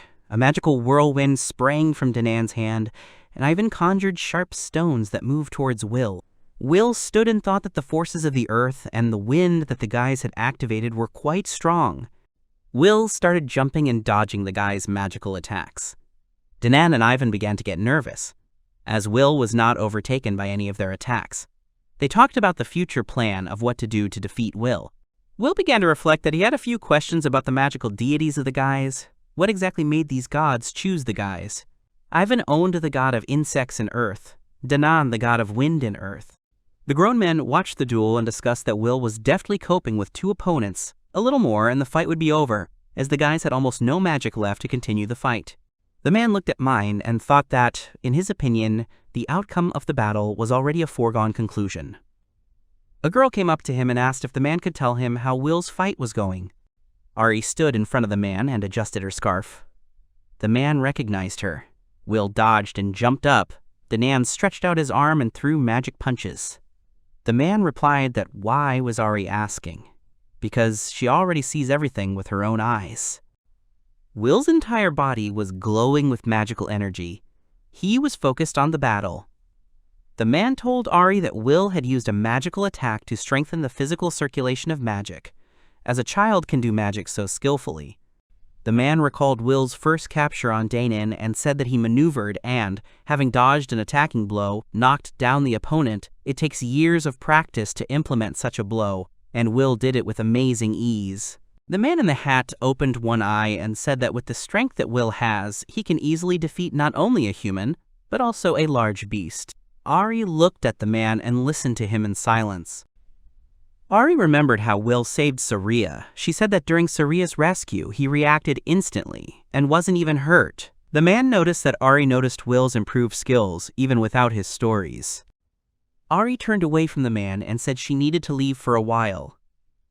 The man looked at her and said that wasn't Ari interested in watching the end of the fight and finding out who would win in the end. The winded children of the Vormus family could not catch their breath. They had completely run out of strength. Will stood in front of them as if nothing had happened. The man noticed that it seemed the fight was already over.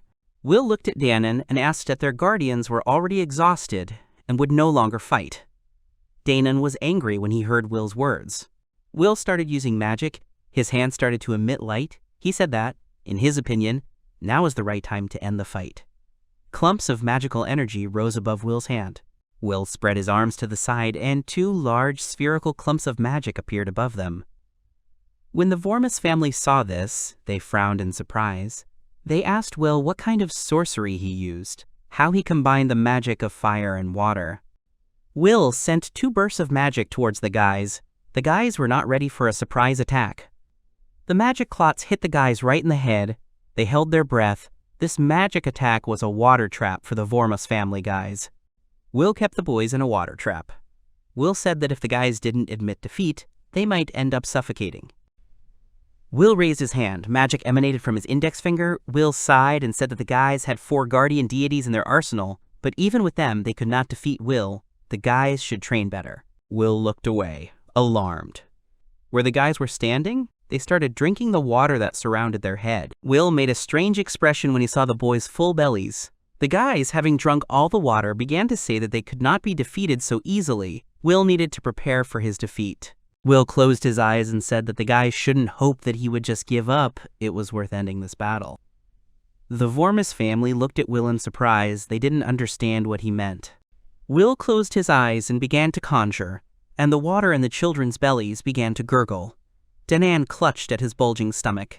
Will stood with his arm outstretched. The Vormis family guys were holding their bellies and told Will to wait. They had to go to the bathroom, or they were going to burst. Will replied that of course they had to go to the bathroom, because they had drunk so much water. Will stood in front of the guys who continued to hold their bellies. He said that it was better for the guys to admit defeat and go to the bathroom before it was too late. Beads of sweat appeared on Danon's face. The guys refused to admit defeat. Danon shouted at Will that Will could kill them since they would not admit defeat. Will was stunned to hear such a response from the guys. Will got nervous and said that the guys didn't seem to be in their right mind. If they didn't admit defeat, they would go to the bathroom in front of everyone. The Vormis family guys were unbearably tense. Their teeth were clenched as much as possible. The next moment, an unwinding roll of toilet paper appeared. Tears and saliva began to flow from the mouths and eyes of the Vormis family children. Their faces were already relaxed, and small insects began to fly over them. The spectators surrounding the arena were shocked by what was happening. They said that the guys had completely disgraced themselves. They looked pathetic. The guys were sitting on their knees, flies were circling over them, and the people around them, who were watching the battle, began calling names and insulting the children of the Vormis family. Will looked at Danon's tear-stained face and thought that he probably overdid it, because he humiliated the guys in front of everyone. On the other hand, he did the right thing, because the guys themselves insisted that the fight take place. Will grabbed the boys by their shirts, tears streaming from their eyes. Will pulled them to him and angrily told them that the boys should no longer approach Will and his sister. The guys' teeth were chattering, they were very scared. Will held the guys at arm's length. He shouted that their fight could be considered over. There was an unpleasant smell coming from the guys. Will, holding the guys by their shirts, thought it was a little cruel of him when he cast a terrifying voice with magic. But the guys deserved it all. The boys' faces were tear-stained, and flies were flying around them. Will raised his head, wondering if the deities of the boys were worthy of being their guardians. Will was holding Ivan's shirt, and Will's hand began to glow with magic. Tears were streaming from Ivan's eyes. Will let the guys go, then he lowered his head and looked at his hands. They were glowing with magic. He didn't understand why this was happening. The man in the hat leaned on the arena and asked Will if he was okay. Will turned around and replied that everything was fine. The man started climbing into the arena and said that now was the time to end it. The man stood next to Will and raised his hand up. The man loudly announced the outcome of the fight, that Will had defeated the guys. The people watching the fight began to rejoice at Will's victory. Will looked at the man and said that he was very sorry that the fight had ended with such consequences, and he was ready to stay to help with the cleaning. The man wanted to give Will an answer, but someone interrupted him and said that Will should not worry about the consequences. There were 2 people standing with Artie. They were wearing crying clothes. They had scarves with patches of some kind of coat of arms tied around their necks. One of them said that Will needed to go with them. There was a faint aura coming from the strangers. One of the strangers was looking at the man in the hat. Will was standing next to the man. The stranger said that the exam would not be canceled, so they would have to take care of it, Artie would control the process. The man agreed with the stranger. The children of the Vormis family were still standing in place. They could not come to their senses. Flies were flying over them. Will suggested that he could help clean up the arena before the exam started. Artie replied that Will shouldn't worry about it.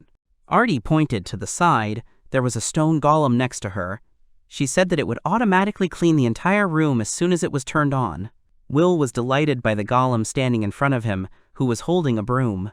The hooded strangers said it was time for them and Will to go. Will turned around and agreed to go with them.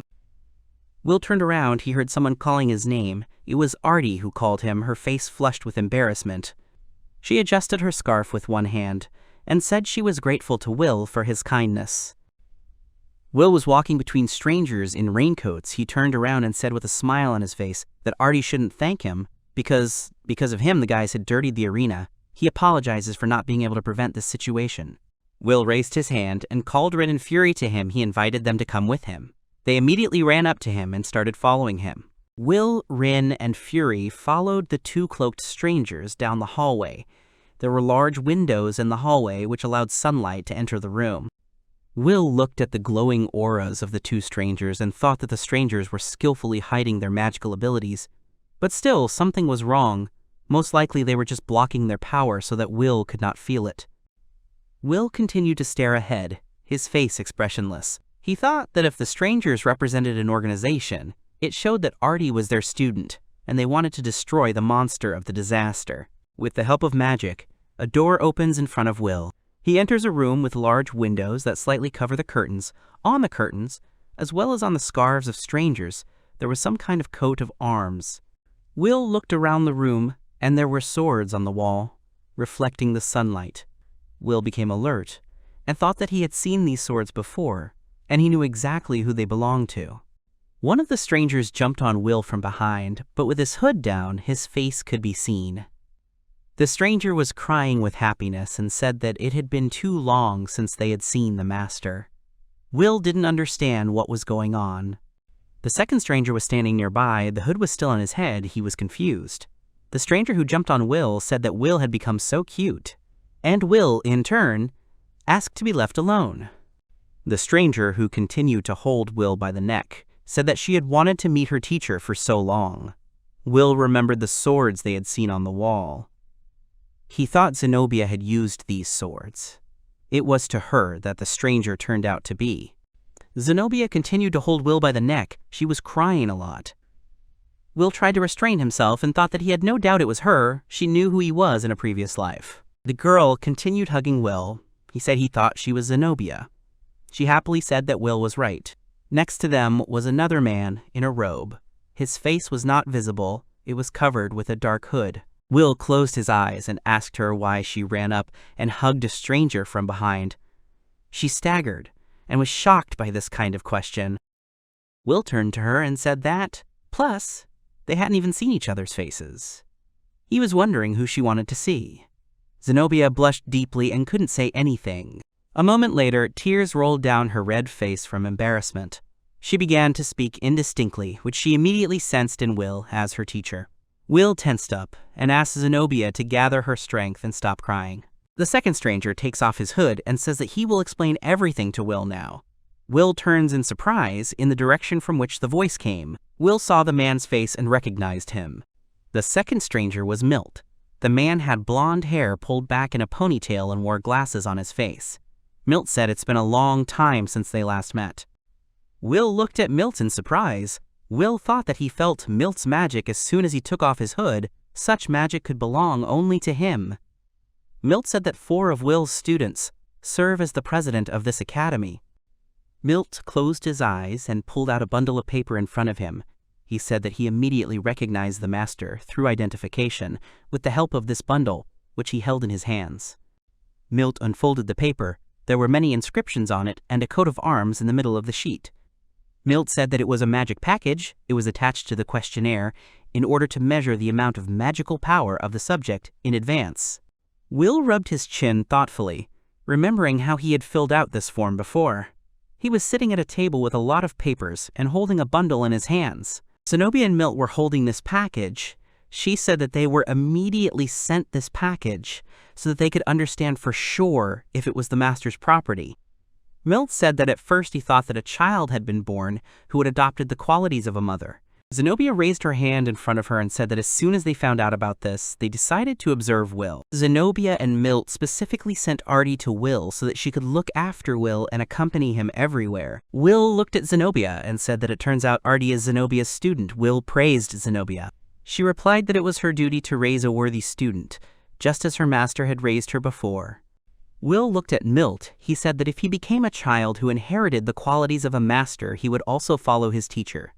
Will replied that he had no doubt that Milt had made a really good teacher. Milt cupped his chin in his hand and thoughtfully said that he had heard that the guardian deities considered the pillar.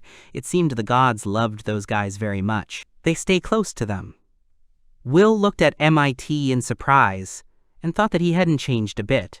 Milt remembered how he had hastily checked the measurement barrier's log, and it turned out that the child was the reincarnation of the master, and that he was definitely an apostle. Will looked at it in surprise and wondered what the word apostle might mean. Will remembered something the goddess had said before. She raised her hand up and said that she hoped Will would behave himself, because he was an apostle, and Will should never forget that. Milt remembered Mater's old appearance. He said that in a recent duel, Milt noticed something once Mater showed him a spell to cause diarrhea in an enemy. Will replied that he had probably used this terrible spell in a previous life. Milt stretched out his hand in front of him and said that thanks to this spell, he realized that Will was the reincarnation of the master. Will replied that he thought it was a good argument to get to know him. Milt got nervous and said he thought maybe they just wouldn't notice it. Will stood and stared at Milt in silence. Will smiled maliciously and said that he had so many more stories from his past life that they would definitely be able to recognize him. Zenobia appeared behind Will, and she enthusiastically asked if Will could tell her these stories. Zenobia drooped when she heard Will's story. He said that when Zenobia was about 5 years old, she asked Will to shave half of her head. Zenobia blushed with embarrassment. She said that such a thing could happen. Zenobia took Will by the shoulders and nervously said that more than 200 years had passed and it was time to get new stories. She was wondering what Will was doing when he was in heaven. Milt listened to the conversation between Zenobia and Will. He didn't understand anything. Will said that the goddess had told him about the current situation, but alas, he was about 10 years old now. Zenobia exclaimed that Will should tell her everything he knows himself. A few hours passed. The guys were sitting at the slot. Will said he understood about the Tenebris cult. Milt sat across from me and said that he and the others were a rescue squad, created to fight the cult. Milt began to say that, knowing that the Beast of Calamity had died, their first priority now was to prevent it from resurrecting again. Will asked that even the rescue squad couldn't stop the cult from resurrecting the beast.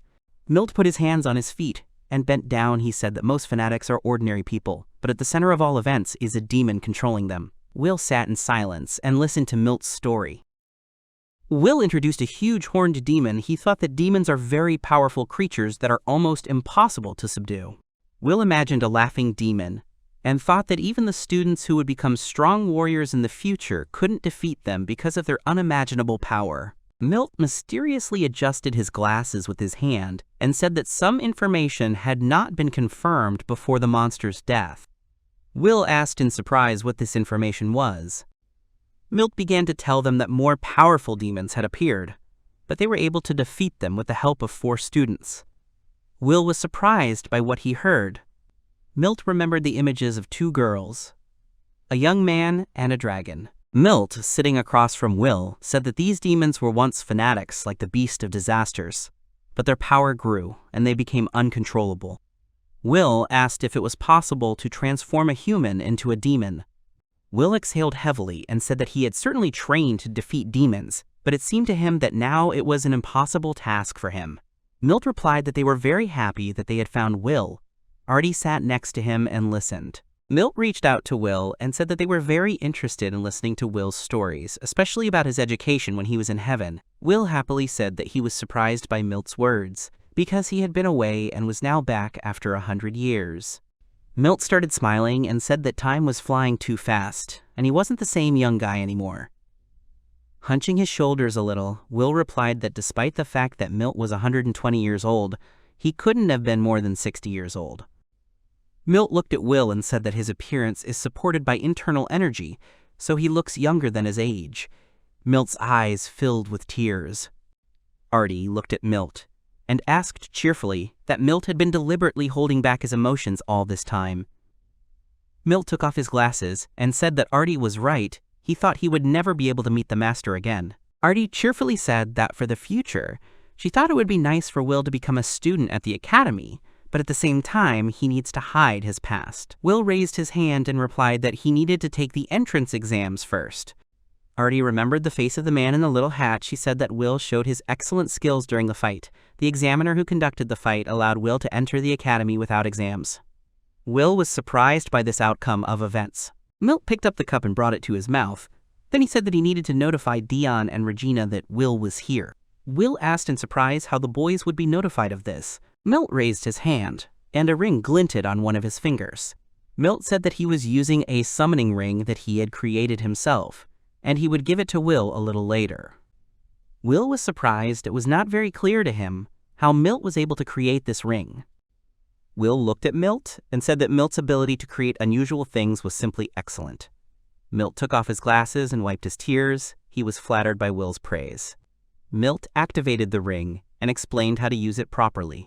Milt started talking and conjured round symbols with inscriptions. He asked the guys if they could hear him. The guys answered his question positively. Dion was standing on a broken pillar surrounded by ruins and wounded. Regina was holding a weapon, and there were wounded enemies behind her. They were talking to Milt, and they were wondering why Milt was calling them. Milt began to say that the guys need to listen carefully, as this information is very important. It consists in the fact that the master was reborn and appeared with 2 divine ones. Dion and Regina were stunned by this news. Will and Milt listened to the guys. They asked that the master was next to Milt, and if so, they would like to hear his voice. Will approached the magicians to talk to the guys. He said he was glad to hear them, and it hadn't been 100 years since their last conversation. Dione and Regina replied that it had been a long time since they had last seen the master. Will blushed and said he was looking forward to meeting them, and then he would tell them everything in detail. There were extraneous noises during the conversation, and the guys replied that they were also glad to hear from the master. Will closed his eyes and said goodbye to the guys with a smile, and they said goodbye in return. Milt said that time was up and the connection was cut off. Will said with satisfaction that even after 100 years, the guys haven't changed at all. For example, Milt is still very sentimental. Milt was embarrassed to hear Will's words. Zenobia was sitting next to Milt. Zenobia jerked and blushed when she heard a knock on the door. It was Artie. Zenobia allowed Artie to enter. All the guys stood up and waited for Artie to enter the room. Artie came into the room and said that she had already returned from her assignment. Zenobia replied that Will would continue to study at the academy, and therefore Artie would continue to look after him. She should always be by his side. Artie blushed with embarrassment. Zenobia pulled her hand aside and said that Will would be a student and wanted to become a member of the rescue squad, so Artie would need to keep an eye on him so that he wouldn't embarrass them. Artie was surprised that Will could go to the academy so easily. Zenobia put her hand on Artie's shoulder and said that she believed in Artie's abilities, so she was counting on her to help Will. Artie dutifully agreed with Zenobia. Artie thought for a while. Then she blushed in embarrassment and said that she had a suggestion that she would like to discuss with Zenobia. Zenobia was ready to listen to Artie. Artie stood in front of Zenobia, her cheeks flushed, and she asked if she could study at the academy with Will. Zenobia looked at Artie in surprise. Milt and Will stood behind Artie. She said that she had previously acted as an assistant in the administration of the exam. There was nothing unnatural if she wanted to become a student who had previously been seen as an assistant. Artie spread her arms to the side and asked Zenobia what Zenobia thought of her proposal. Zenobia thought for a while. Zenobia came up to Artie and patted her on the head. Then she said that she had come up with a great idea. Artie blushed with embarrassment and thanked Zenobia for her kind words. Zenobia turned to Will and asked if he agreed to Artie's proposal. He smiled and agreed with Zenobia. Will thought that if it was being done in order to keep his identity a secret, then he wasn't against this outcome of events. Will approached Artie and took her hands. He smiled and said that he was very happy to continue their cooperation. Artie smiled and agreed with Will's words. Zenobia stood in front of Artie and said she didn't have any news Zenobia needed to know. Artie replied that she had a report on the exam, it passed without problems, and 30 people were selected. Milt had already heard about it. Zenobia raised her hand and asked if anyone had been seriously injured during the exam. Artie thought about it. Then she recalled the wounded faces of the Worms family boys and said that Dan and Ivan had suffered serious injuries. Will stood in front of Artie and asked why the guys had suffered such serious injuries after him. Artie raised her hands and said that Will shouldn't worry, as the guys were injured after the end of their fight. Artie recalled the guys who were holding a jar of insects in their hands and said that after the fight with Will, they decided to find him and take revenge. They found poisonous insects and wanted to set them on Will, but they couldn't cope. The insects escaped and bit them. Artie recalled the guys lying in bed with bandaged bodies. She continued to tell that the guys were in the hospital again. After this incident with the insects, they were badly hurt. The man who was the referee during Will's battle with the boys told the Worms family boys that he was not jealous of their divine guardians. Artie said that the guys might not calm down even after that and would continue to harass Will. Artie said that the Worms family's guys are at pillar number 0. Zenobia, Will, and Milt were surprised to hear Artie's words. Zenobia and Milt panicked. Zenobia and Milt looked at each other, and he asked if the human race could mess with the apostles. Milt covered his mouth with his hand and said that, in his opinion, the probability of successfully establishing contact between the boys and the apostles was 0. Artie stood to the side, not understanding what was going on. Zenobia, Milt, and Will were whispering away from Artie, wondering if the boys would be able to establish contact with the apostles. Will remembered how he had stood at the post with the ball earlier and thought about it. The events took place in the world of the gods. Large columns supported a ceiling painted with magical symbols. A goddess stood in front of Will, stroking Will's head, and she asked him why Will was using that portal again. The goddess moved away from Will and asked why Will had come to them. Maybe he wanted to ask about those close relatives, or he had been spying on her all this time. The goddess blushed and thought for a while. The goddess turned around, her cheeks were red. She replied that it was all an accident. Will drooped and was unhappy with her answer. The goddess raised her hand up and asked if Will knew why he had not received the blessing, but all because he had removed it himself. Will was angry and surprised to hear the goddess's words. The goddess recalled their earlier conversation. She said that Will himself had said earlier that he did not deserve to even touch the deities. Will thought about it and replied that he could say such a thing, but did not remember the reason that could make him say such a thing. The goddess replied that Will was an apostle, in other words, a messenger of God. Will asked if the apostle could possibly have any ability. The goddess recalled their last meeting. She said that if the other gods had not prevented her, then she would have told about it earlier right away.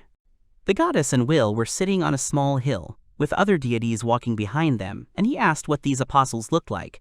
The goddess replied that she would explain everything the next time he visited her. Will looked at the goddess menacingly and said that everything was clear with him, but why did the Worms family guys have as many as 4 deities? The goddess tensed up a little and thought that Will hadn't changed at all. The goddess recalled the images of various gods and said that they do not choose people according to any principles, they just help, because it is necessary. The goddess smiled and added that, alas, they are not omnipotent either. Will and the goddess continued to sit. She said that the paradox lies in this. Even the most unfortunate people are guarded by deities. Isn't it funny? Will agreed with her. Will gradually began to flicker and gradually disappear.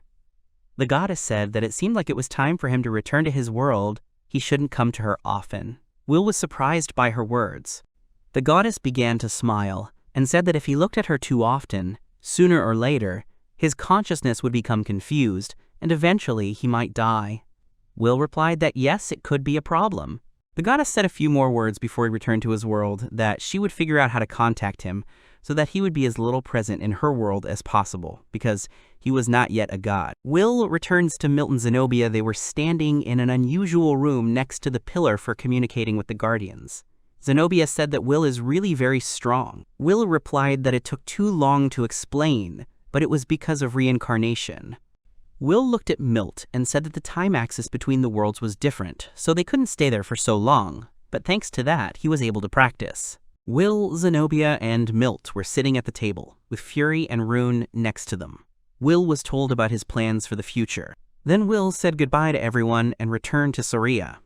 A few days later, Will was outside, sitting on a bench, with Saria running around and playing with the animals. Will, sitting on the bench, recalled a conversation with Milt, who said that the result would be announced in a week and the ceremony would take place on the same day, so Will should be ready. Will didn't understand why he didn't have any worries. Saria picked Rune up in her arms and told Will that he needed to look at them. Fury was right next to her. Will looked in Saria's direction and said that she shouldn't go too far. Will, sitting on the bench, thought that here he could spend a little time with his thoughts and not worry about anything. Someone was heading towards him. Will heard people talking and looked away. A girl was walking towards him. She was wearing a big dark hat and a dark suit with gloves. She looked at Will and said that she needed him. There were soldiers standing behind the girl. The girl took Will's hand and said that she was very grateful to him for the moment when Will saved her in the forest. Will blushed with embarrassment and said that it was not worth thanking him, as it was a simple necessity. Will looked at the girl and introduced himself to her. She clasped her hands in front of her and replied that he was from that famous Worms family. There was a soldier behind the girl. He put his hand to his mouth and coughed. The girl tensed up. The girl picked up the dress. She said she was sorry for not introducing herself. The girl was the third princess of the Irmadi family, Tina Dia Irmadi. She looked at Will and said it was important for her to get to know him. Will recalled the map of the kingdoms that are located nearby and thought that the kingdom of Baradoa adjoins the northeast and is the empire of Irmadi. Will, at one time, always had good relations with this empire. Tina smiled, then raised her finger in front of her. She said that students always get a middle name from the teacher, so she got the middle name Dia. Will looked at her and said she was worthy of praise at that age. Tina clasped her hands in front of her and said that the third princess was certainly unlikely to inherit the throne, so she was very happy to attend this academy on Lord Dion's recommendation, and she intended to receive the best education here. Saria came up to Will and called him, and he looked back at her. Saria had a Fury sitting on her head, and Rin was next to her. Will introduced Tina to Saria. The girls exchanged greetings. Will looked at Saria and said with a smile that Tina was their friend now, so Saria needed to be friendlier to her. Saria held out her hands to Tina and agreed with Will's words. Tina blushed and was surprised by Will's words. Tina looked at Will and said he said they were friends now. She didn't have any friends at school. That's why she's so happy now. Tina covered her face with her hat and started shaking. Then Tina abruptly grabbed Will's hands and shouted that she would not cause them any problems. She was so happy to make friends with the guys. The soldier standing behind Tina said it was time for her to leave. Tina turned to him. Tina told Will that she was sorry, but it was time to go. Will replied that everything was fine and they would see each other again. Tina went to the side where the soldiers were standing. Half the soldiers were standing in front of Will. They put their hands on their chests and bowed down in front of him. Will stood in front of them, with Saria, Fury, and Rin by his side. He was surprised by the soldiers' behavior. The soldiers straightened up and headed towards the fleeing Tina. She looked towards Will and the others and waved at them. Will remembered the faces of some of the soldiers and thought for a moment he had fought with them before. Surprised, Saria asked if Will was okay. He replied that everything was fine. Will stroked Saria's head and, with a smile on his face, said that they could go on playing. Saria was happy with Will's suggestion. There was someone hiding behind a tree next to the guys. It turned out to be a girl with ears and a tattoo. She recognized Will. Will was sitting across from Artie, and she had a gun in her hand. There were trees on the street where the boys were standing, with leaves falling from them. Saria was lying on a bench with Fury under her head. Will and Artie were alert and ready to start the battle. Will and Artie stood in fighting poses for a while and looked at each other. Saria continued to sleep on the bench with Fury. She was snoring softly. Saria, lying on Fury, began to toss and turn. Something bothered her. Fury continued to sleep. Will looked at Artie with a serious look, and she looked at him the same way. Artie then raised her sword above herself and attacked Will first. During the attack, she screamed loudly. The sword was aimed straight at Will. He was extremely focused and serious. Will grabs Artie's sword with both hands. She hovered in the air with the sword. She was very surprised by this outcome of events. Will held the sword with both hands. They were shaking a little. Artie exclaimed that Will should not lower her sword. Then Will pushes the sword Artie is holding aside and gets close to her. He touches her shoulder. Will grabs Artie by the shoulders and throws her over him. She opened her mouth in shock and flight. Artie lands on his feet and uses one hand on the floor to keep his balance. Artie doesn't have time to come to her senses, as her own sword appears in front of her, with its sharp end pointed at her face. Realizing this, she is very surprised. Will holds Artie's sword, she says without getting up from her knees, that she is ready to give up. The sword glittered in the sun. Will passes the sword to Artie. Artie says that now, after the fight, she began to understand why her teacher calls Will the master. Will replies that she is also skilled with a sword. Will stands in front of Artie and says that now he can say that they really had a full workout. Saria woke up and started yawning loudly, covering her wide-open mouth. Saria rubbed her eye with one hand, while she stroked Fury, who was also yawning, with the other. Saria told Will that she was already awake. Saria looked at the guys in surprise and said that she welcomed Artie. They were playing without her. Again, she missed everything. Artie and Will looked at Saria's reddened face. Will put one hand on his belt and asked Artie that it was time for her to leave. Artie looked at Saria and replied that it was time for her to go. Saria was upset after hearing Artie's words. Saria took Artie by the sleeve and tearfully asked if Artie could stay a little longer and play with her. Artie blushed and replied that she could stay, but if only for a short time. The wind stirred the treetops. So a week passed. Many people came to the booth to find out the results of the entrance exams. Will stood at the back of the crowd, with Saria, Fury, and Rin by his side. Will thought that he already knew his results, but he pretended to be watching, otherwise the other students might suspect him of something. Saria raised her hands and asked Will if his name was on that stand. Will blushed and was embarrassed that his name would be there for a long time. Will looked at the stand and thought that there were no names of Ivan and Dan on the stand. Someone greeted Will. He heard himself being addressed and turned around. A girl with ears like an animal appeared in front of Will. She held a girl who looked like herself with one hand and raised the other up and said that her name was Rosetta, and the girl who was standing with her was her sister Rosa. The rose was peeking out from behind the rosette. Rosa threw herself into Saria's arms, and they greeted each other. Will stood next to her and was shocked. He did not understand how the girls could know each other. Rosa and Saria were holding hands and smiling. Saria said that they had played with Rose before. Doesn't Will remember that moment? Will replied that he understood everything, and since he had met the girls today. Will stood in front of Rosetta and said he was grateful that she was taking care of her sister.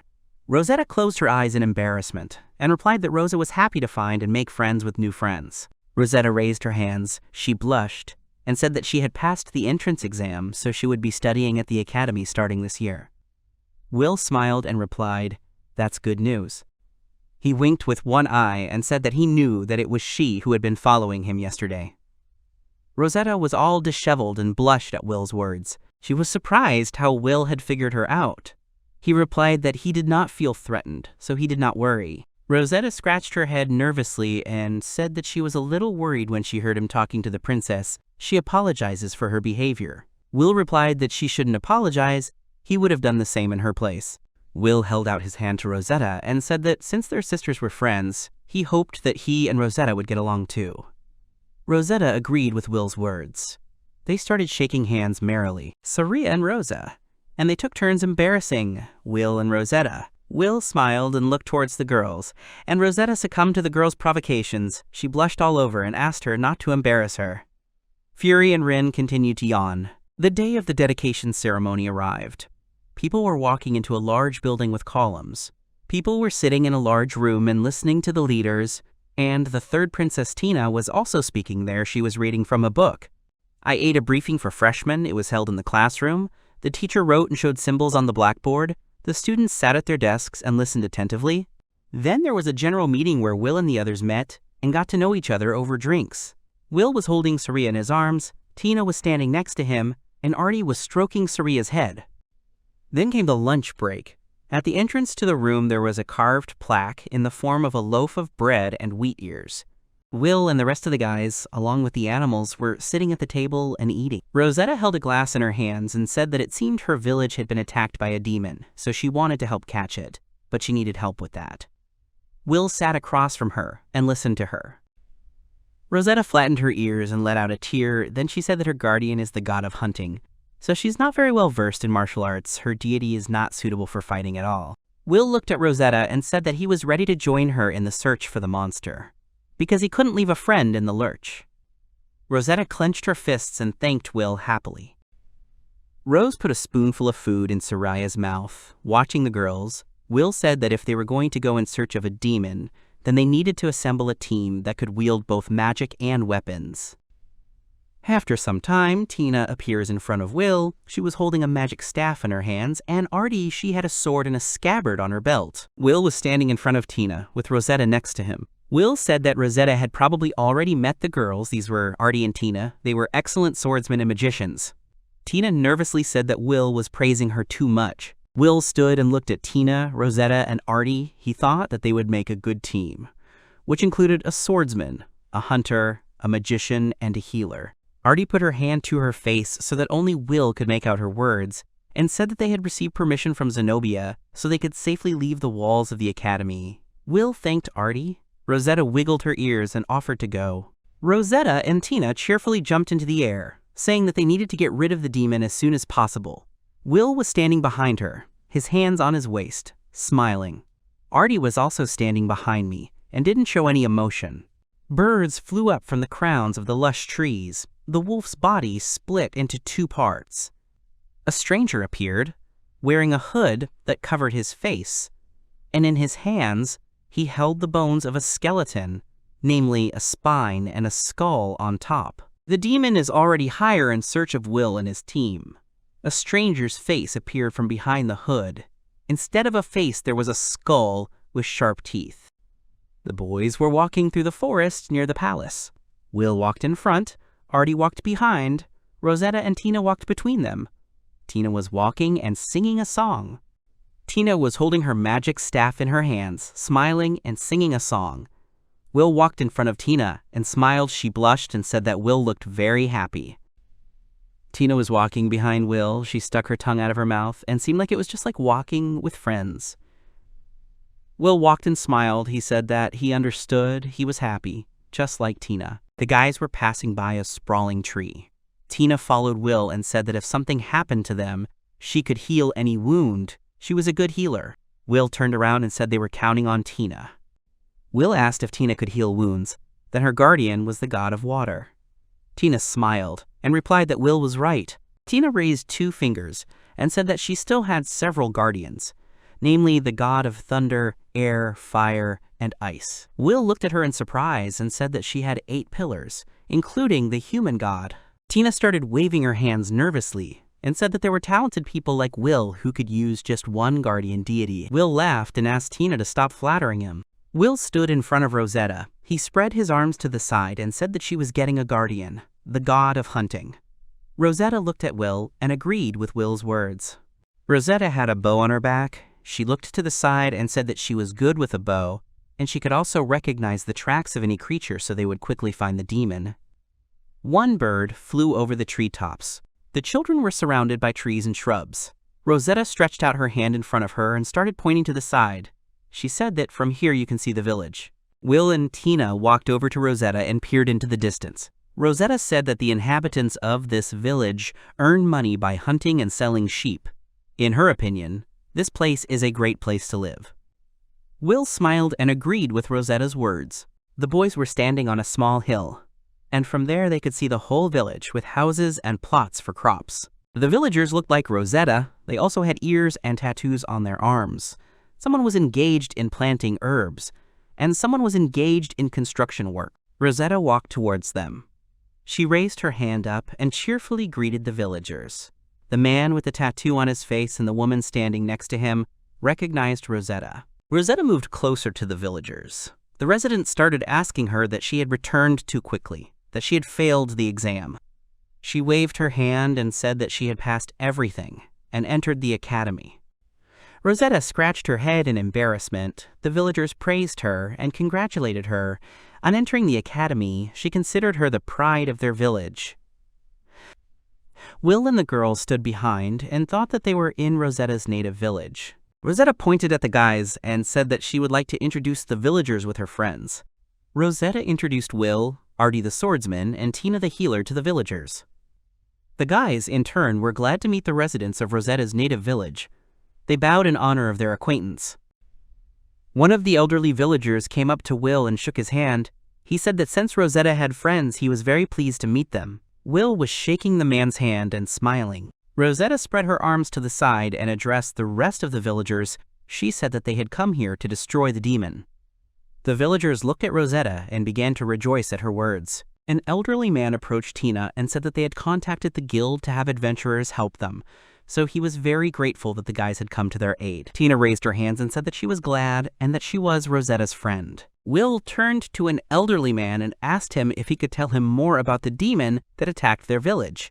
The man agreed to tell about the demon. The man recalled the events of the first meeting with the demon. The first one who met the demon was a villager. He said that the demon appeared in the pastures. The man was grazing sheep with his dog and did not even notice the appearance of the demon in front of him. The man began to recall further events and continued the story that the man, seeing the demon, began to run away in fear to the village. He tried to call the sheep after him, but the demon managed to drag many away and also got their crops and ruined the harvest. After listening to the story about the demon, the boys left the village and headed to the place where they first saw the demon. Will was studying the tree. Rosetta was studying the footprints. She found something and invited the guys to take a look at the find. Rosetta put her hand next to a large footprint on the ground. She said that this footprint looked like the footprint of a demon bear. The guys were surprised by such a large print. Rosetta squatted down and looked towards the bushes. She said that the trail was going in that direction. The guys decided that the demon could have returned to his lair, but they needed to follow these tracks. Gradually, the sky began to darken. A little later, the heroes reach a small clearing. They see a small, dark cave in front of them. Someone says they think they found her. It was also added that the tracks end at the cave. The boys continued to stand together in the bushes near the cave. Rosetta said it looked like their target was inside the cave. She looked at Tina and asked about what she was doing. At this time, Tina stood very surprised and opened her mouth in amazement. She was making a long sound, as if she was preparing to start talking. Then the girl turned to her team and asked if they thought they could use magic. Tina didn't understand the girl and asked what she meant. Will smiled and said what was to be expected from Tina, because the girl's strategy also has a place. Tina awkwardly scratched her head and smiled. Rosetta said that when the demon comes out of the cave, they will leave it with the help of her bow and Tina's magic. Tina smiled and told the team to leave it to her. Rosetta continued and said that Artie would then attack the demon with a sword. Artie agreed and said she understood. Rosetta said Will would be there in case something went wrong. Will agreed. The group gathered, and Rosetta asked if everyone was ready. She started to say the countdown. Sometime later, the operation began. Tina raised her finger up and started using magic power. She summoned a magic ball directly above her head. The girl sent a huge fireball straight towards the demon's cave. Suddenly, the girl awkwardly said that it seemed she had overdone it a little and needed to make the ball smaller, otherwise a big fire would happen. Suddenly, there was a very loud roar. The girls were surprised by this roar. The next moment, a huge bear jumped out at the girls. Tina was surprised by the appearance of this huge monster. The bear continued to night menacingly and advance on the girls. Tina and Rosetta stared at the monster in horror. Rosetta opened her eyes and said that the monster was just huge. Tina squeezed her eyes shut in horror and screamed. The next moment, Artie appeared between the girls, who at that moment drew a sword from her scabbard, and a slashing blow was heard. Artie was already right behind the monster. Her sword glinted, and the demon bear froze in its menacing stance. Artie sheathed her sword with a soft sound and said that everything was ready. The demon bear fell with a crash at that moment. Tina indignantly apologized to the guys, and then said that she was so scared that she was a little confused when she saw how big this monster was. Tina then told Artie that she was so cool and held the sword so confidently. She said Artie was great. Rosetta also said that although she has good eyesight and attentiveness, she could not notice him, and Artie was able to deal with him in no time. Will thought that, as expected from his student. Then Artie looked at the carcass of the demon bear that was lying nearby, and said that this bear really had a huge body. Rosetta was surprised by Artie's words. She walked up to the demon bear and spread her arms. She agreed with Artie and said that the girl was right. The fur looks pretty thick, but it's actually very thin. Suddenly, the girls were distracted by Will. He asked Rosetta to stop, and then thoughtfully put his hand to his chin and asked if this demon bear didn't eat sheep in large numbers. Rosetta said it was very strange, so she would go and look into the cave. Will turned to Artie and said that they would go look at everything here, while Artie and Tina should butcher the bear. Rosetta told the girl that they could take her knife, because it was very sharp. Artie replied that she understood.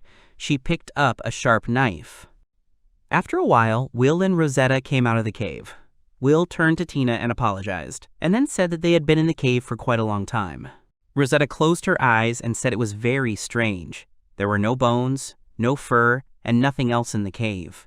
It's possible that a completely different demon ate the sheep. Artie watched and thought about the huge claw. Rosetta added, looking at the carcass of the bear, that in that case they would need to find another demon before it ate someone else. Will approached the carcass and said that the girls had done a great job. Artie asked what they would do with it. Will winked and said that he was offering to take this bear to Rosetta's village. The girl was very surprised and cried out in surprise. Will looked at the girls and said that he thought the bear carcass would be an excellent compensation for the damage caused. He asked the girls how they think. Tina said she agreed with Will and called him a friend. Artie said she didn't mind either. Then Will looked at Rosetta and asked if everything was okay. The girl was very surprised, and then she smiled with tears in her eyes and thanked the guys for all this. Will suggested that the girls collect everything and take it to the village, and the residents will decide for themselves what to do. He saw that the fur was quite large and heavy. Rosetta added that they can only take the fur, as the meat may be poisoned due to the demon, so they need to get rid of the meat. Tina suggested making a fire ourselves, rather than using magic, and you can squeeze the meat in the flame. Suddenly, Will looks at the jumped-out Fury. The next moment, Fury jumped out of Will's body and ran to the side. Will stretched out his hand towards Fury and shouted after him. He realized that he couldn't hold it. Fury jumped straight into the body of the butchered demon bear. In the next instant, it expanded in size and began to devour the carcass of the demon bear. A group of guys were shocked to see this. Will didn't know Fury could do that, so he didn't understand what was going on. Rosetta and Artie continued to watch what was happening. At that moment, the pieces of the demon bear's body began to dissolve into Fury's body. Will and Rosetta watched in amazement. Rosetta was surprised, looking at the pieces of meat that were dissolving into Fury's body, and said that the meat was disappearing right before her eyes. Rosetta and Tina looked at the smaller Fury. Rosetta said it was incredible, because all that remained were fur and fangs. Then Fury released something from himself, and Tina realized that these were substances after processing food in Fury's body. Fury stood awkwardly next to the dark mass. Rosetta said it looked more like hummus, but Tina said it was amazing that such a thing could happen in Fury's body. Tina hugged Fury and said that, as she thought, Fury was just a wonderful slime. Rosetta turned towards Tina and Fury and started shouting negatively, opening her mouth. Rosetta looked in Will's direction and started shouting about how the slime could just digest the bear demon like that. She was pretty sure she didn't believe that, and that Fury was a new species. Will scratched his cheek and said that he didn't know much about Fury's abilities. Will turned to Rosetta and told her they had to go. They could inspect everything around the pasture again, so as not to miss a single clue. Maybe they had overlooked something after all. Rosetta agreed and said she would go with Will. After a while, the group arrives at the pasture. They reach the right place, as the fence near the forest was broken. They looked towards the broken fence and said that the demon bear came from there. Rosetta sat down next to the trail and said that the tracks of the sheep were nearby, and the tracks of the demon also matched. Then Rosetta stood up and said that it turns out they all came from the other side. She invited the team to look around. A little later, the team came to a deep forest. Suddenly, Rosetta noticed something and told the team that something interesting was in that place. Suddenly, she was surprised and said that there were already traces of wolves, and were they demons too? Will said that it turns out the sheep were stolen by wolves, not a demon bear. Rosetta replied that if the wolves were a pack, they had joined forces with the bear to steal the sheep. Rosetta put her hand to her mouth and said that the tracks were still fresh, which meant they were heading somewhere, and it wasn't difficult to hunt sheep. She asked the boys to look at the tracks, which were identical, so the sheep were following together, but is this possible without a shepherd? Then Rosetta saw something amazing and said about the 11 tracks. Will was surprised and said that it was impossible, and then asked if the girl had miscalculated and if it could be that she had suddenly made a mistake. Rosetta said that she had calculated everything correctly. She suggested that the team follow the tracks further because, apparently, they ran into this cave. Rosetta then said that there was no sign of wolves and that the sheep had come here by themselves and hidden from the demons. Will asked if that was possible. Rosetta replied that the guys might not believe it, but they couldn't have come here on their own. Tina replied that she believed Rosetta. Artie said she believed Rosetta too. Rosetta smiled awkwardly and thanked Artie and Tina. Then the girl approached the cave and said that she would go and look around. Suddenly, the girl looked to the side and was surprised. The next moment, some kind of beast threw Rosetta aside. The girl flew into the air in surprise. Will caught Rosetta and asked about her well-being, and then he looked away. The guys looked and saw a little goat. Rosetta said, "There's more." Tina looked to the side and told the group to look where she was pointing. There were sheep behind the little goat. There were 8 of them.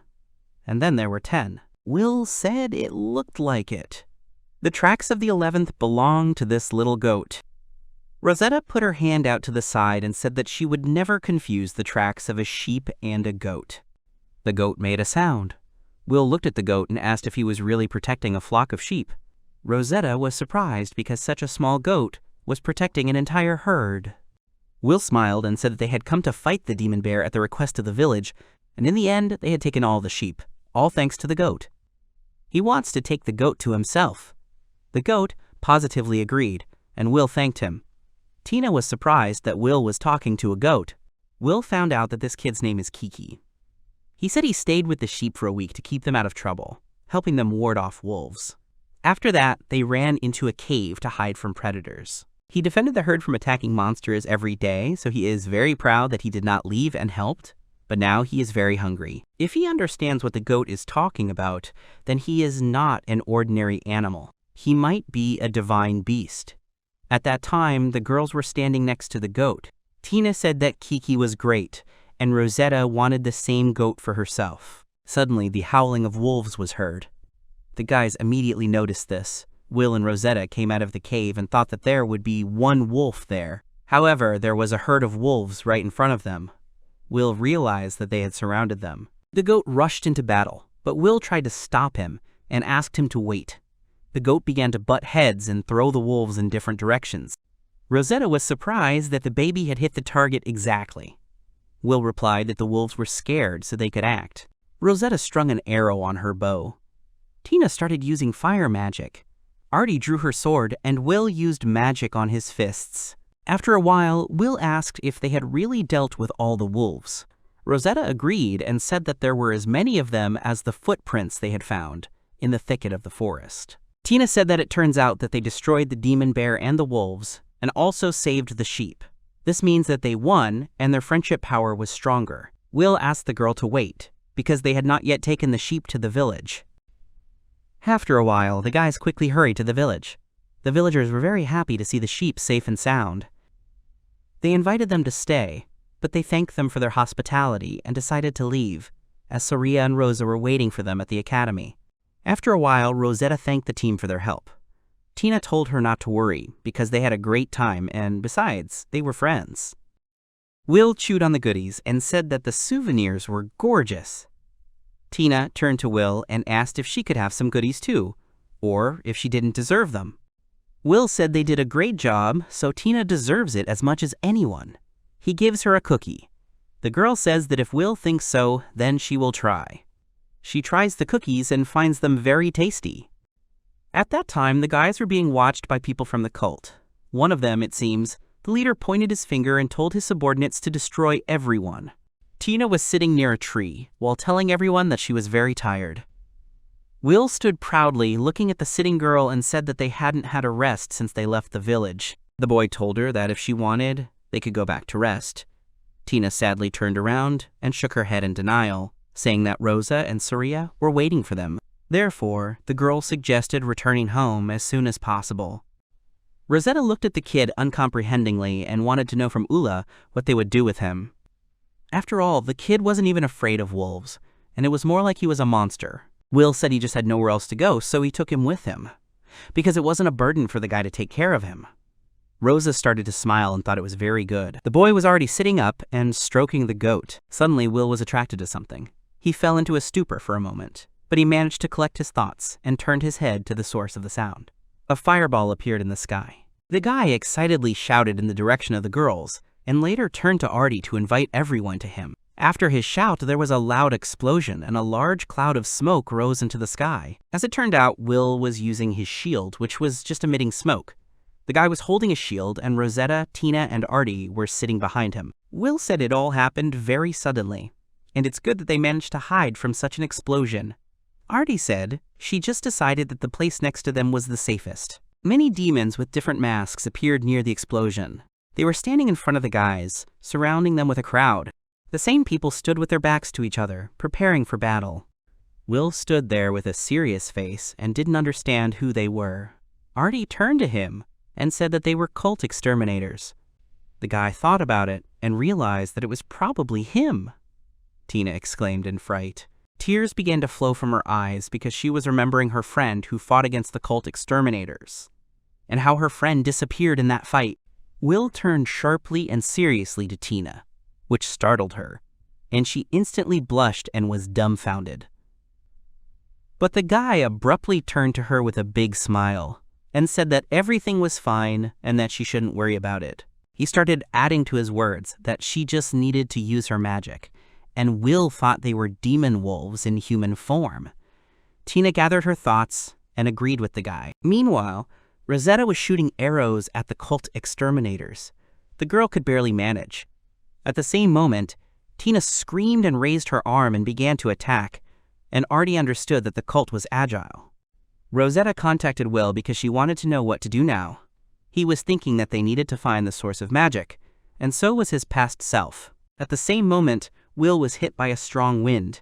It was a raging storm that chopped down all the trees on its way into smooth, round logs. Artie wanted to tell him to be careful, but Will interrupted her, saying that everything was fine. But the light was too bright, and the guy couldn't see anything.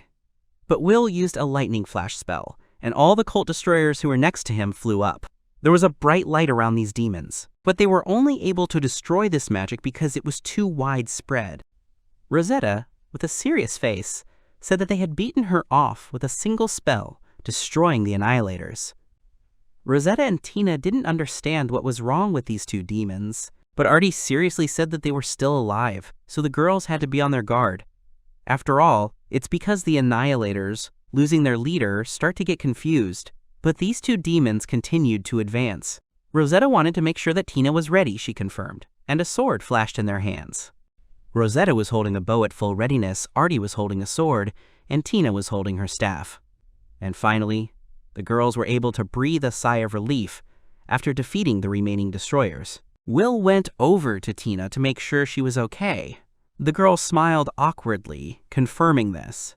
After all, they did a great job with them, and Tina hoped they were gone. The guy awkwardly said that they were very tenacious. Tina awkwardly said that she meant they had their revenge. But at that moment, one of the demons started to reach out his hand to attack Tina. The destroyer summoned the seal and directed it towards the guys. He was sick, but suddenly, the seal on his hand was gone. With a loud cry, the demon flew into the air. It was thrown by a goat, which happily began to bleat.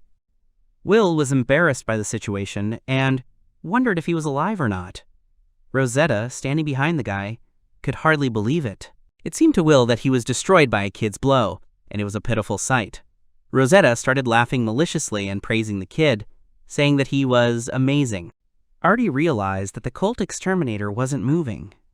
Will was very surprised by this, and at the same moment the demon jumped up from his seat, while the mask flew off his face. The guys didn't understand what was wrong with him, because he should have disappeared by now. The clothes on the destroyer began to tear, and Artie shouted for everyone to get away from him, and drew her sword. The exterminator became super muscular, and one of his arms was enlarged several times, and he instantly broke Artie's sword in half. She started to get angry, but was glad that he finally showed up. The demon bared his terrible grin and growled. And at that moment, the devil himself rose up in front of the guys. His muscles looked like they were gonna burst. He wanted to thank them all because he was able to be reborn only because of them. Will reflected on the fact that he had already encountered a demon. And of course, he has experience fighting evil spirits in a previous life. But he somehow missed the moment when the devil is reborn after the vessel disappears. But right now, Will was only in the body of a small child. The girls next to him were embarrassed by his inaction, and she turned to him. The guy immediately jumped towards the devil, because he decided to try to attack him anyway. Due to his speed, a strong wind appeared behind him. The devil started laughing, and a guy's foot flew into his head. The devil's head was too hard. The demon grabbed the boy's leg, saying that it was not so easy for him to give up. The head of the cult was holding his leg with great force, and he said with a terrible grin that he could crush Will like a bug. After all, his childish curiosity played a cruel joke on him. The guy didn't understand what he was going to do. The devil shouted in an underground voice, throwing Will directly to the floor, saying that he would quickly turn him into mincemeat. Tina screamed, worried about Will, and Artie asked me to help her. Attacks flew towards the devil, which angered him even more, and he called Artie stupid. She tried to launch even more attacks, but her strength was almost not enough. The devil laughed even more and said it wouldn't help. His eyes turned black as night. He turned back to Artie with a grin, thinking that she thought that if she cut him in half and the matter would be over. At the same moment, the devil looked at his hand and was very surprised. The limb was missing from its usual place. Will, who was standing behind the devil, began to say that although his skin was very hard, it could be cut. Besides, his body was very weak right now. The girls happily exclaimed the boy's name. Will thought they were going to kill him now. The devil sat holding his hand and didn't understand how he could do that. He also didn't understand what he had done. His face was full of anger. Will, with the same smirk and self-confidence, said that he just found out that he was as mortal as they were. The devil started baring his teeth and getting angry and growling. The devil grew a hand and asked this boy not to be arrogant. After all, he was stronger than them in many ways, and now he was going to destroy them all. At the same moment, the monster's head flew off to the side, but the grin still remained vicious. Will was holding a lightsaber in his hand, and there was a strong gust of wind from such an attack. Will turned to the girls, a little scared. They stood there completely unaware of what had happened. The devil collapsed behind them. Tina and Rosetta admired Will's reception, and he thanked them modestly. Artie said in frustration that he had just destroyed her as a swordsman. Will began to feel very embarrassed and apologized to her. But suddenly Tina noticed something. The devil's body began to change its shape, and it looked like it was melting. As it turned out, Will noticed that it was dissolving and turning into liquid, and steam was coming out of the chopped place. The guy approached the girl because he thought she might know what it was. Artie didn't know what it meant, and she also didn't think it was anything good. The guy thought about it. He used freezing magic, but he thought he should be frozen. The demon was still melting before my eyes. The guy decided to use thunder, and later fire and wind, which also turned out to be useless. He ended up trying the water. And finally, it seemed to him that the water magic seemed to be working. After all, it looked like the monster had shrunk, because the areas where the water got turned black. Tina suggested that this was an indicator that everything was working. Then he decided to continue, but the devil began to emit sounds and change in shape. Suddenly, a plate broke. It was Saria, who was sitting in the children's room. Some girl wanted to know if she was okay. And Saria herself said that her plate suddenly split. The girl who was looking after the children was scared and worried. She thought that Saria had hurt herself, because she was very sorry that it had happened. The girl took the girl by the cheeks, and she said, a little crestfallen, that she was fine. As it turned out, Saria saw her brother. He was all wet and serious, but then she saw his past life, instead of her brother, who was fighting with someone.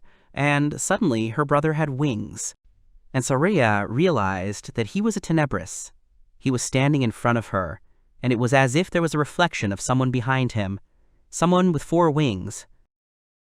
It was time for the guys to defeat the strongest enemy. Artie was ready for a fight and held a sword in her hands.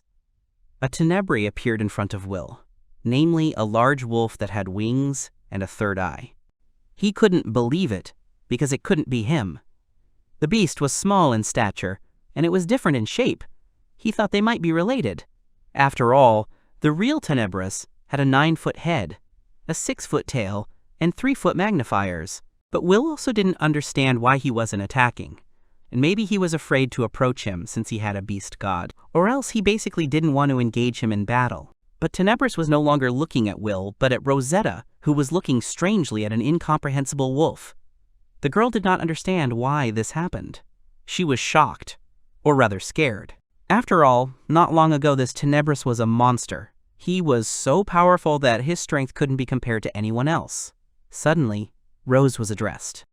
Or rather, Will was calling her and Tina. They didn't understand what had happened. The guy ordered them to return to the academy immediately and ask for help, while he would try to detain him. Rosetta said it was too risky, but Will was unfazed, saying that they were the ones in danger, but he would be fine. Tina also tried to object, but the guy also interrupted her, again asking them to run and call for help as soon as possible. Memories of her friend flashed through Tina's mind again, asking her to think about how much he needed her help. And at the same moment, the girl's eyes filled with tears, and she began to think that she would not make it. Rosetta called out to her, saying that they should listen to Will. Tina turned around in fright and said the girl's name. Then, already running away from the guy, she asked him not to disappear. Will told her that everything was fine, and he promised that he would come back alive. The girls ran away from the guy in frustration, in order to be able to help him. The guy could use the ring to contact Zenobia, but he didn't know how long he could hold out while they ran for help. The guy was holding a ring in his hands, and a spatial seal appeared from it. And he was talking to Zenobia. He said it was Will, and he said they were attacked by a beast, and they were fighting it now. The voice from the ring did not believe what he said. Will repeated, saying that it seemed to be a Tenebri, namely a monster of catastrophes. Or this one was probably one of his children. They told him from the ring that they would come right away and asked him to wait for them, because safety comes first. Artie said it was a ring and a voice she thought she heard, and that voice was the teacher's. Will said that he would explain everything to her a little later. In the meantime, they need to focus on the enemy. Artie agreed and started fighting again. Will said he couldn't let her fight alone. At the same time, the guy put his hand to her broken sword and thought about it. After all, the girl was powerless before the monster of disasters, and an ordinary sword could not help here. He needed to strengthen it somehow. The girl blushed at the guy's actions and was very embarrassed. Suddenly, at that moment, the girl had a whole new sword instead of a broken one. She was happy about it, and the guy immediately explained that he had made it in a hurry, but he thought that the sword would not let her down in battle. Artie immediately thanked him. And finally, a real Tenebri appeared in front of them. Will wanted to make sure that the girl was ready, because they had to defeat him together. There was a slime and a goat behind them, and Artie readily agreed. Will prepared himself and said that now this monster of catastrophes cannot escape from them. The guy used a Deathblade spell, which caused Tenebris to become an evil monster, which he had not been before. And then suddenly 2 monsters of catastrophes ran at them. Their grin was vicious and also exuded mockery. Artie thought it was impossible, but the guy asked her to wait a bit. The guy used the seal, right on the ground. He wanted to use the hands of the earth now, and at the same moment, hands began to appear from the ground, which clung to the paws of Tenebris. The guy exclaimed that they had caught him. At the same moment, heavenly arrows flew from the sky, heading straight for the disaster monsters. Artie exclaimed, a little incredulous that they were able to immobilize him. The zebra began to howl, and then steam appeared from its nostrils, and it began to growl, and then the zebra began to growl even harder, and a bright light began to emanate from it. The hands that were coming out of the ground began to involuntarily release the monster of catastrophes. Will said that this monster was able to destroy all magic with just a flap of its wings. Will wasn't going to let him leave any scratches on his body. The guy summoned the seal, thereby stopping the monster of disasters. It was hard for the guy to hold back the seal, and it was already beginning to crumble. He felt a little surprised, because at that moment, the monster began to writhe. It began to make scary sounds, similar to the bleating of a goat. Well, as it turned out, it was the baby goat that attacked Tenebral. Will immediately praised him. The guy looked at the recent little goat and saw a huge animal instead of the past one. He immediately exclaimed indignantly. He drew attention to the slime, adding to his words that they had become so big Artie thought about it and realized that it was a matter of competition. Will's animals immediately started making their own noises. They began to surround the disaster monster from several sides, thereby defeating it. The guy said that with such a force, they might not be needed here anymore. The monster's eyes widened. He opened his mouth and threw the slime and goat away from him. Well, as it turned out, the guy's animals hit each other. The monster stared angrily at the animals that had just been hit, and Artie immediately began to protect them, asking the disaster monster not to touch them. She started telling the monster that otherwise he would lose his paws. He started growling and looking at the girl. Artie contemptuously said that he was pathetic, and at the same moment glowing lights flew at her, from which she began to squeal. Will immediately ran up to her, tell her name, and the girl apologized, saying that she simply did not see them, while she was sitting on the ground, leaning on her arm. The guy realized that he had touched her with the help of a fog spell, and also hoped that their magic was not cursed and she would be fine. He realized that he was not dangerous, and was insanely agile. Therefore, it was necessary to come up with something, otherwise they could lose. Will thought about using another magic. At the same time, he remembered his brothers, he grinned at the same time, and realized that he needed to try. After all, if you combine the magic of water, earth, and air, you will get a winning magic. He sent this volley towards the disaster monster. As soon as he was hit by this volley, he realized that it was a water trap that completely covered his eyes. The guy said that he deliberately threw the magic of the earth of water on the muzzle to deprive him of sight and hearing. At the same time, he began to mock the disaster monster because he couldn't attack it. He also told him not to try to clean it up. After all, even the magic of the mist won't help him, because his abilities are as strong as his own. Water magic neutralizes, allowing the energy of the disaster monster to come out. The guy remembered the fight with his brothers, and Will had no choice but to do it. The mouth of the disaster monster began to light up with a bright light, and the tenebral began to dissolve. He's been waiting for this for so long. The monster's eyes began to widen, and eventually, it began to howl. Foam began to flow from the tenebral's mouth, and his grin became even more vicious than before. The pores penetrated his body, spreading the poison. This spell will spread for a long time, paralyzing every inch of his carcass. But Will didn't understand what it was like to swallow his power. Tenebral began to emit burning lights again, and Will began to defend himself, using the shield consisting of a seal again. He understood that he would not be able to put up much protection due to the control of another force. The guy could barely hold the seal, even though it was already cracking. He felt that he had a little more left, and then he would reach its center. But then, at that moment, Artie had already started attacking Tenebral's head. Her sword went straight through the center of the disaster monster. Will shouted the girl's name, and she shouted at him without turning around that she would distract him. Will's huge goat stuck its horns into the Tenebral's torso, and the slime appeared exactly on the paw of the disaster monster, thereby turning it black. Saddened, Will said that they had all come to his aid together. The guy was still holding the finger that held the seal.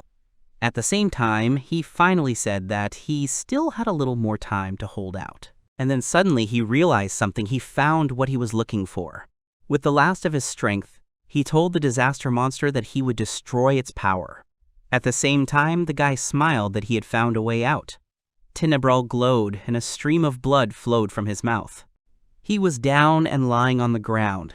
Will looked at him with a little fury. He did not understand why this had happened. After all, he had reached its center, but he only wanted to destroy the force. And he didn't think it would destroy the beast. After all, his hide was quite durable. Will thought about it and said that in any case, that duel with the stupid brothers had only done him good. Images of those boys, who were pretending to be, I don't know, who appeared in his head again. The guy realized that Artie needed to be treated urgently, because she was seriously injured. The girl realized that he had put a curse on her. She held onto her wound, trying to make sure of her words. Will stretched out his hand towards Artie, and a field appeared around her, which began to heal her. The girl realized that his magic was very strong, which confused the guy. Artie continued by saying that this beast was insanely strong, and she couldn't defeat him even with a weapon. He remembered the little girl who told the master that she had failed. Although the demon had no arms or legs, Will chuckled and said Zenobia had a decent student. He patted Artie on the head and said it wasn't a big deal, because the most important thing was that it was all over. The girl awkwardly turned to the guy. Behind the boy's back was his past life, which told her that if she understood this, then in the future she would definitely become a strong warrior. Artie blushed deeply and tried to address the guy again. He was shocked because he remembered little Zenobia. Immediately he tried to change the subject, trying to find out where her sword was. The girl said a little awkwardly that her sword was slightly damaged, but for that she easily controlled him. The metal in the sword was very durable and light, it had a beautiful pattern, and had a very strong magic power. And the shape is very comfortable, so it was convenient for her to hold it in her hands. And at that moment, Artie, pausing a little between the letters, because she was trying to say something. And after her words, there was an awkward pause. Will said, without giving the girl anything to say, that he was giving her this sword as long as she didn't ask anything. Will noticed that the goat and the slime had become regular shapes, and it was good that they were all finally behind us. The guy was lying on the ground trying to catch his breath. He was terribly tired, Artie sitting next to him, saying that she was tired too. The girl thanked Will for his help, and the sword that the guy had made for her was intact again. Finally, the heroes can now rest. Will and Artie were able to defeat the disaster monster. They noticed that his body had turned to ashes, leaving only the core. Artie couldn't believe that they could defeat him just because his weak point was water magic. Will thought about it because he fought on equal terms and could resist any of his techniques. After all, he didn't have a weak spot, just something gave way in his body, and they were able to attack him, dealing a fatal blow. Suddenly, a wing appeared from the core which was split, which made the guys pay attention to it again. Several dragons emerged from the egg. Will didn't understand where they came from, and Artie just stood there wondering what to do now. At the same moment, the master's disciples appeared in the sky. At that moment, Rosetta and Tina were trying to get help faster. Rosa was just trying to hurry Tina up. The girl said that she couldn't keep up with her and asked for a rest. Another one reminded them about the monster, and they need to run further to help. And if they don't hurry up, they will be destroyed. Tina immediately started imagining it and didn't want it to happen. Suddenly, an appeal to the girls was heard from somewhere. The appeal was repeated, and Tina told Rosetta that she could hear them calling their names. Suddenly, voices were heard from somewhere above, which attracted the attention of the girls. Rosa looked up angrily, and Tina was worried, but then the girl's expression changed to cheerful. On the treetops, or rather above them, there were 2 dragons, on which were Will, Artie, Zenobia, and Milt. And after all that had happened, they were already sitting in the director's office. Milt wanted to hear a detailed account of what had happened to them in the woods. Suddenly, Zenobia turned to Rosetta and Tina, saying that she hadn't even introduced the old man to them, admitting it was her mistake and asking them to get to know each other. After all, there was no time to do this at the Enlightenment ceremony. This angered Milt. The girl introduced Milt to the girls, and Milt mentally reproached her for being older than him after all, but the girl continued, saying that he was one of the directors and a very strong magician. Rosetta and Tina were shocked by this news, and one of them said it was a great honor for them to meet him. Milt laughed, saying that it was possible without such formalities. After all, he had heard a lot about Tina, and if he was not mistaken, then she and Artie were recommended as Zenobia's best students. At the same time, Milt greatly praised the girls. Tina felt very embarrassed by the director's support. Milt turned to Rosetta. After all, he had also heard about her that she was just an excellent hunter, and such people were very highly valued at their school. The girl was shocked by such praise, saying that she was not such an excellent hunter. Zenobia asked me to tell her what happened, and she turned to Rosetta and Tina. They started saying that there was a huge bear, and the other one, interrupting, said that it was a wolf demon, which was terrible, and also with huge wings. Tina and Rosetta shared that the damage caused to livestock in Rosa's hometown, and the story of the demon, which has not yet been revealed. And then there was the fight with the demon, and the appearance of Tenebris. Rosetta heard about Tenebris because she couldn't believe her ears. Tina confirmed that she had said that. After all, Will had said his name himself when he saw this monster. Will laughed awkwardly, saying that he wanted to talk about it. Zenobia and Milt repeated the name of Tenebris, because he was a powerful monster. After all, the Calamity Beast and Tenebris weren't really monsters that other magicians knew about. The Calamity Beast had been destroyed by him and his disciples, but it seemed to him that some people, such as the Seekers, knew about it.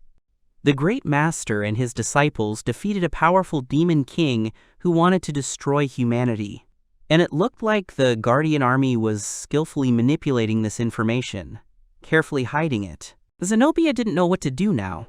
Milt replied that she was giving orders here, so she had the floor, and the man was angry. The girl thought about it and said that they had no choice but to omit it and classify their trip, because each of them signed an oath of non-disclosure. Will thought about the fact that it turns out he also signed similar papers, but he couldn't even remember this. Memories of signing papers flashed through his mind. Zenobia said that what they were talking about now would not go beyond the office, as soon as they know about what happened to them in the forest. That's what Will thought. He thought that Tenebris and the Beast of Calamity were the names of the Demon King, who had once been defeated by the Great Master and his disciples. And those bandits who attacked them then were his loyal followers.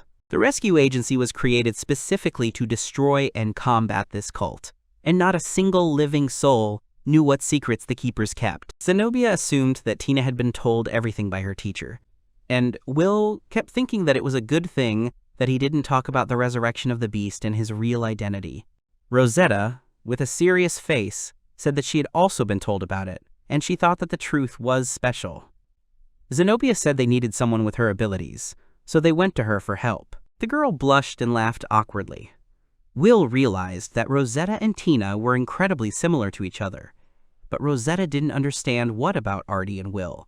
Zenobia was drinking something from a mug and didn't know how to properly present the information. In the end, she said they found out about it beforehand, because they were students of their academy and had heard that they needed help. Will laughed awkwardly, but Artie sat speechless. Tina realized that this was why he was so prepared in battle. Rosetta picked up on her words, because they knew everything and didn't even tell them anything about it. Will thought about what he would say, that he was a 200-year-old man and also an apostle. Zenobia said that now that they had everything figured out, she now wanted to hear from Will and Artie, or rather, a detailed report from the place where the demon was destroyed. The guys confirmed it, and she began to report the report. The directors listened to them attentively, and they were interested because they had hunted him before but had never seen anything like it. Milt said that there were cases when a person became a demon, but this was the first time he had seen that the one who had already disappeared became a demon, or the original form of a demon became a demon of a higher rank. And he needed to think about it carefully. Zenobia thought it would be silly, but she asked to stay here for a while and not go outside the building. Tina immediately agreed. Will understood them, because they were afraid and didn't know what to do. Even though it was a high-ranked demon, only he and Artie knew its true form, and the rest were caught off guard, and he didn't believe they'd gotten rid of the monster for good. After all, even if it happens that Tina does not inherit the throne, then the Empire would in no way help to lose her as the crown princess. The bear demon remained alive, but Tenebris escaped. Milt was trying to get in touch with someone, but their phone was just hissing. And he finally got in touch with someone, and that person could be heard. Milt turned to Will and Rosetta, because there was an urgent matter and he needed their help. Will was trying to figure out what had happened. He replied that they had opponents on the horizon. Stronger than Tenebris, Tina wanted to find out who it was, but Rosetta considered it impossible. Will didn't understand why he and Rosetta were the only ones called on for this assignment. The crying cries of little girls could be heard. They were the sisters of Will and Rosetta, who were running to meet them. The girls jumped into their arms. The teacher apologized and said they couldn't hold them anymore.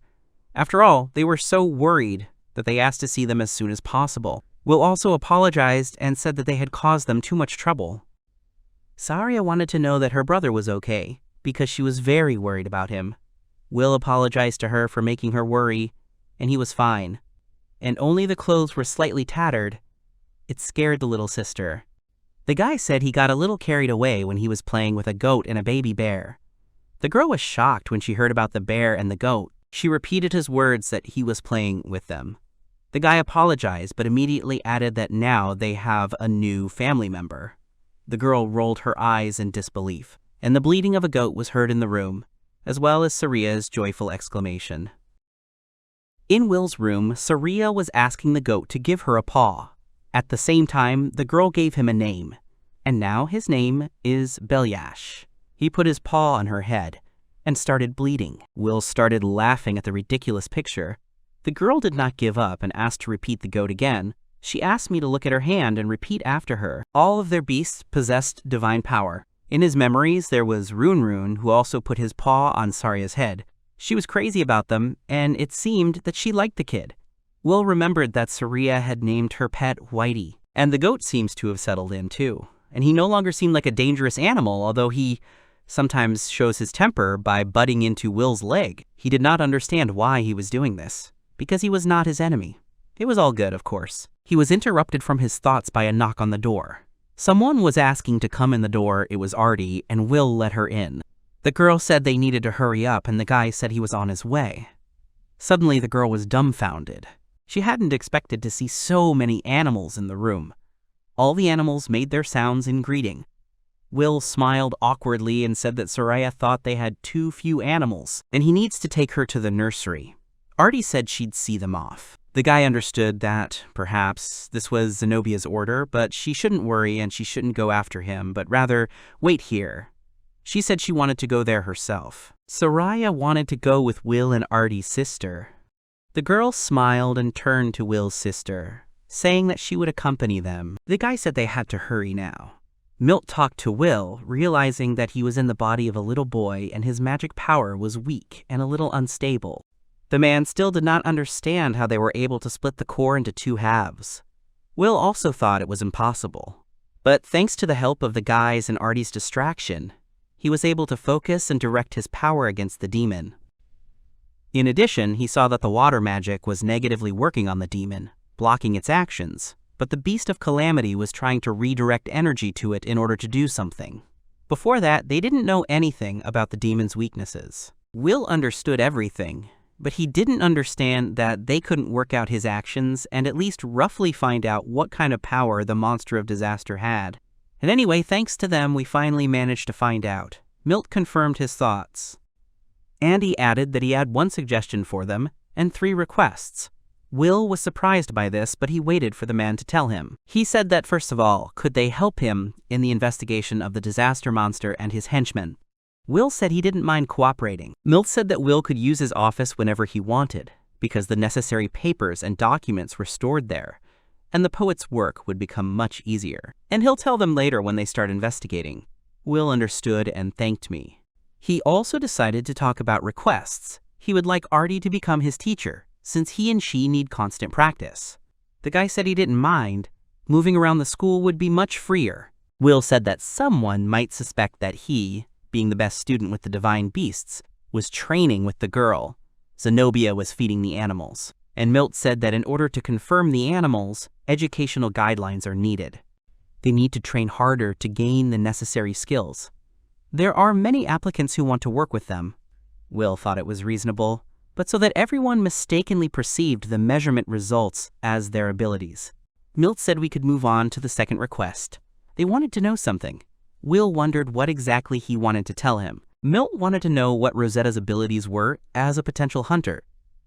Will replied that she was a very good hunter, and the way she found and tracked the tracks of wild creatures seemed amazing to him. And yes, even though she doesn't have much experience in combat, she's great with a bow, and she also has a nice personality, and she always feels compassion for her sister and friends.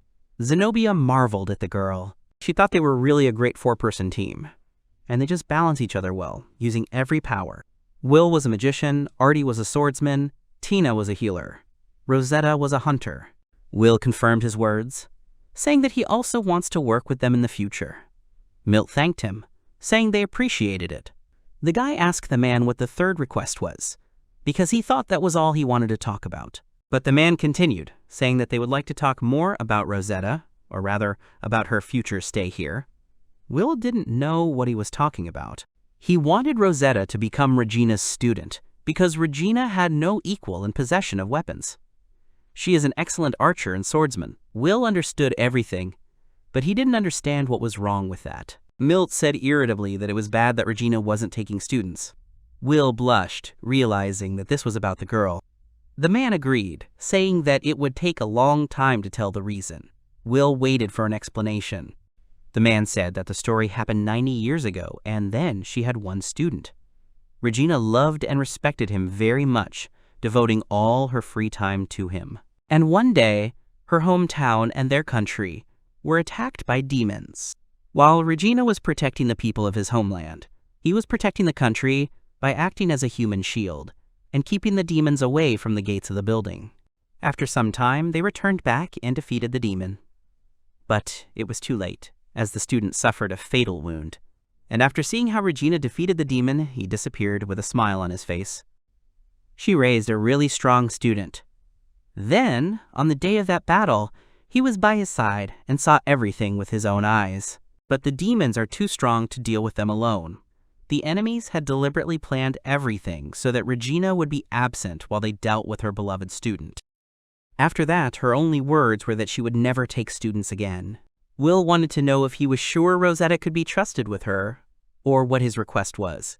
Milt said she was understandable, she had lost her best student, and he should know what it was like to lose a friend he had fought with. Zenobia said they had to do something to get her back. It's been a long time since then. The request is that they talk to her and ask her to take Rosetta as a student. Will understood why they had told him this story, so that he could help bring Regina back. Because the grief of losing his beloved student, he himself was once a master, so like no one else, he understood her feelings. And that's why Will decided to agree and talk to her. Milt beamed at his master's response, but he asked not to expect much from their conversation. But the man still believed that the master's words would find a response in Regina's heart.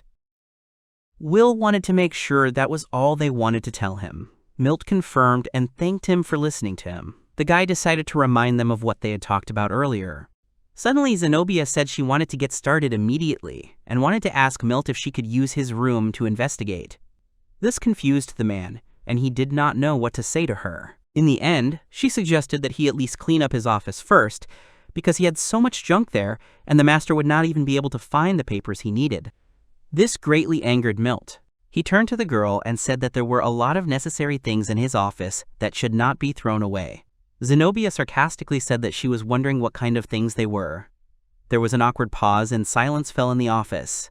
Will informed the guys that he would contact them a little later, even though he always said in his previous life that everything should be organized. With a little anger, he said that the next time he came to this office, it would be good if the investigation room was clean and the necessary things were hidden away.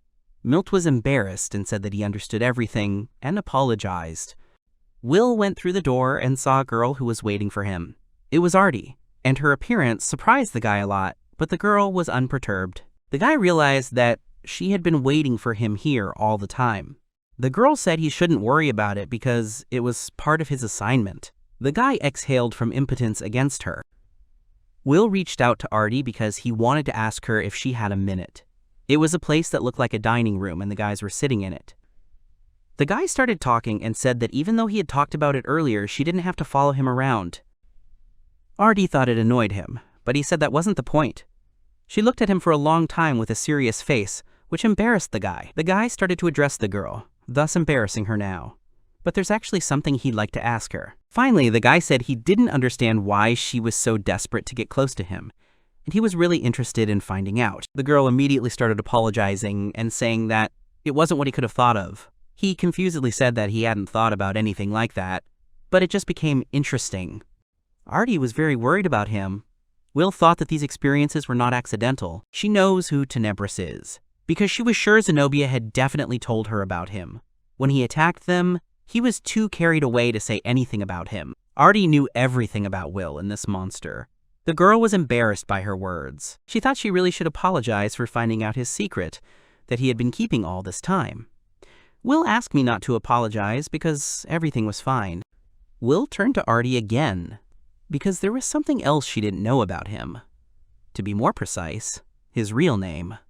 The girl thought that Will was not his real name. The guy said his name was Edelphus Worms, and that was his name in a previous life. Artie turned to Will again, realizing that he was the right master. Will said that she might not believe him, but other teachers could confirm it, as they had all been his students in the past. But to his surprise, the girl said she believed him. She was very surprised, but she felt that he was an unusual person. He was surprised that she believed his words so quickly. She explained that cases of reincarnation in their time are very rare, but they have been, and even confirmed. It was much less common for a person to retain his memory from a previous life. It was impossible that an 8-year-old boy could defeat the strongest magicians or powerful demons so easily. It was logical that only a great master could handle them.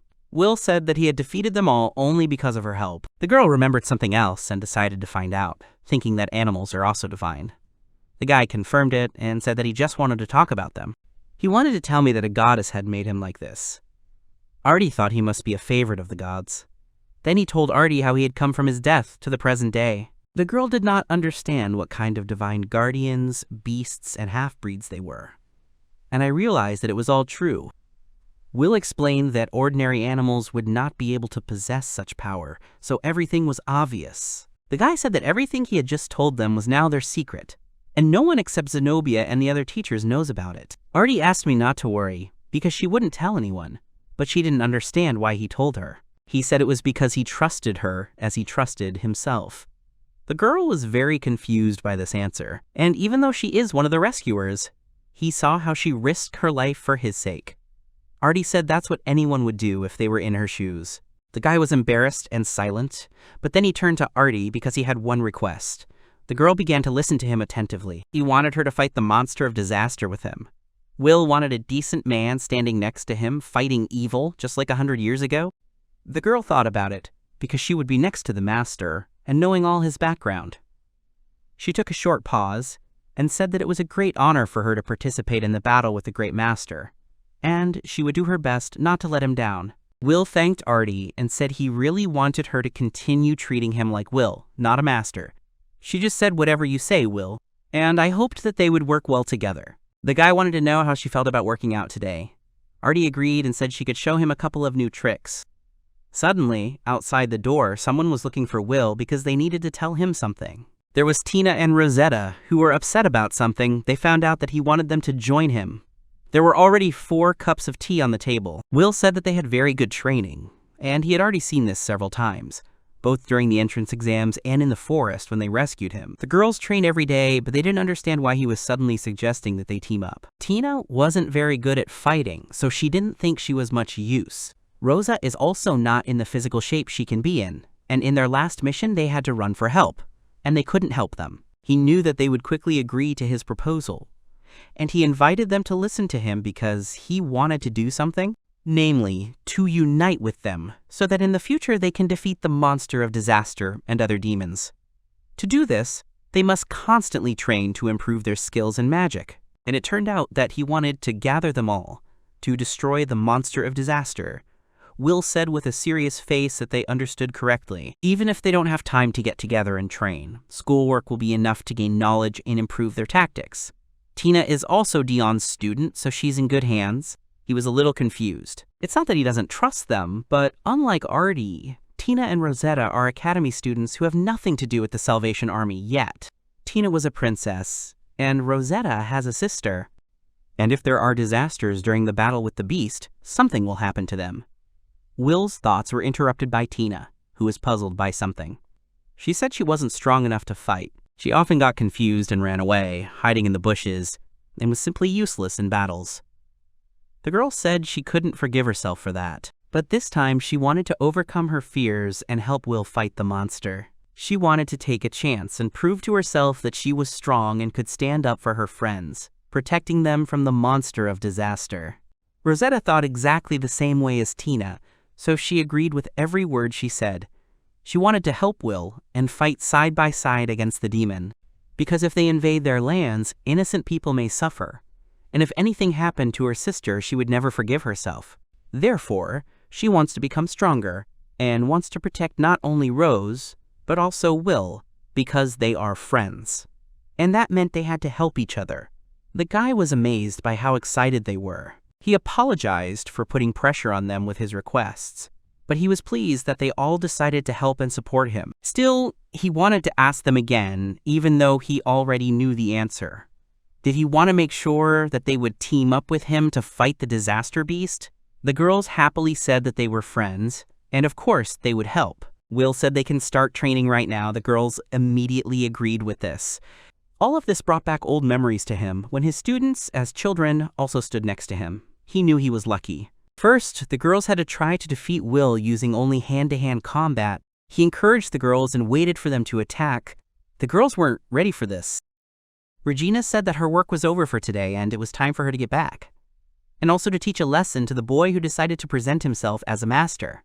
At the same moment in the training hall, a clear hit was made on the target. Rosetta was shooting it, and behind her back, Will was praising her, saying she was doing great. He didn't think that now she needed to spend so much magic power to hit the target. Rosetta awkwardly thanked him, and the techniques Will taught him in his training sessions came in handy in many ways. The same training sessions that he started just a week ago. Previously, he trained at Worm's Manor, his birthplace, every day. Normally, when the magic power inside the body continues to circulate, the body moves. On the other hand, magic is wasted.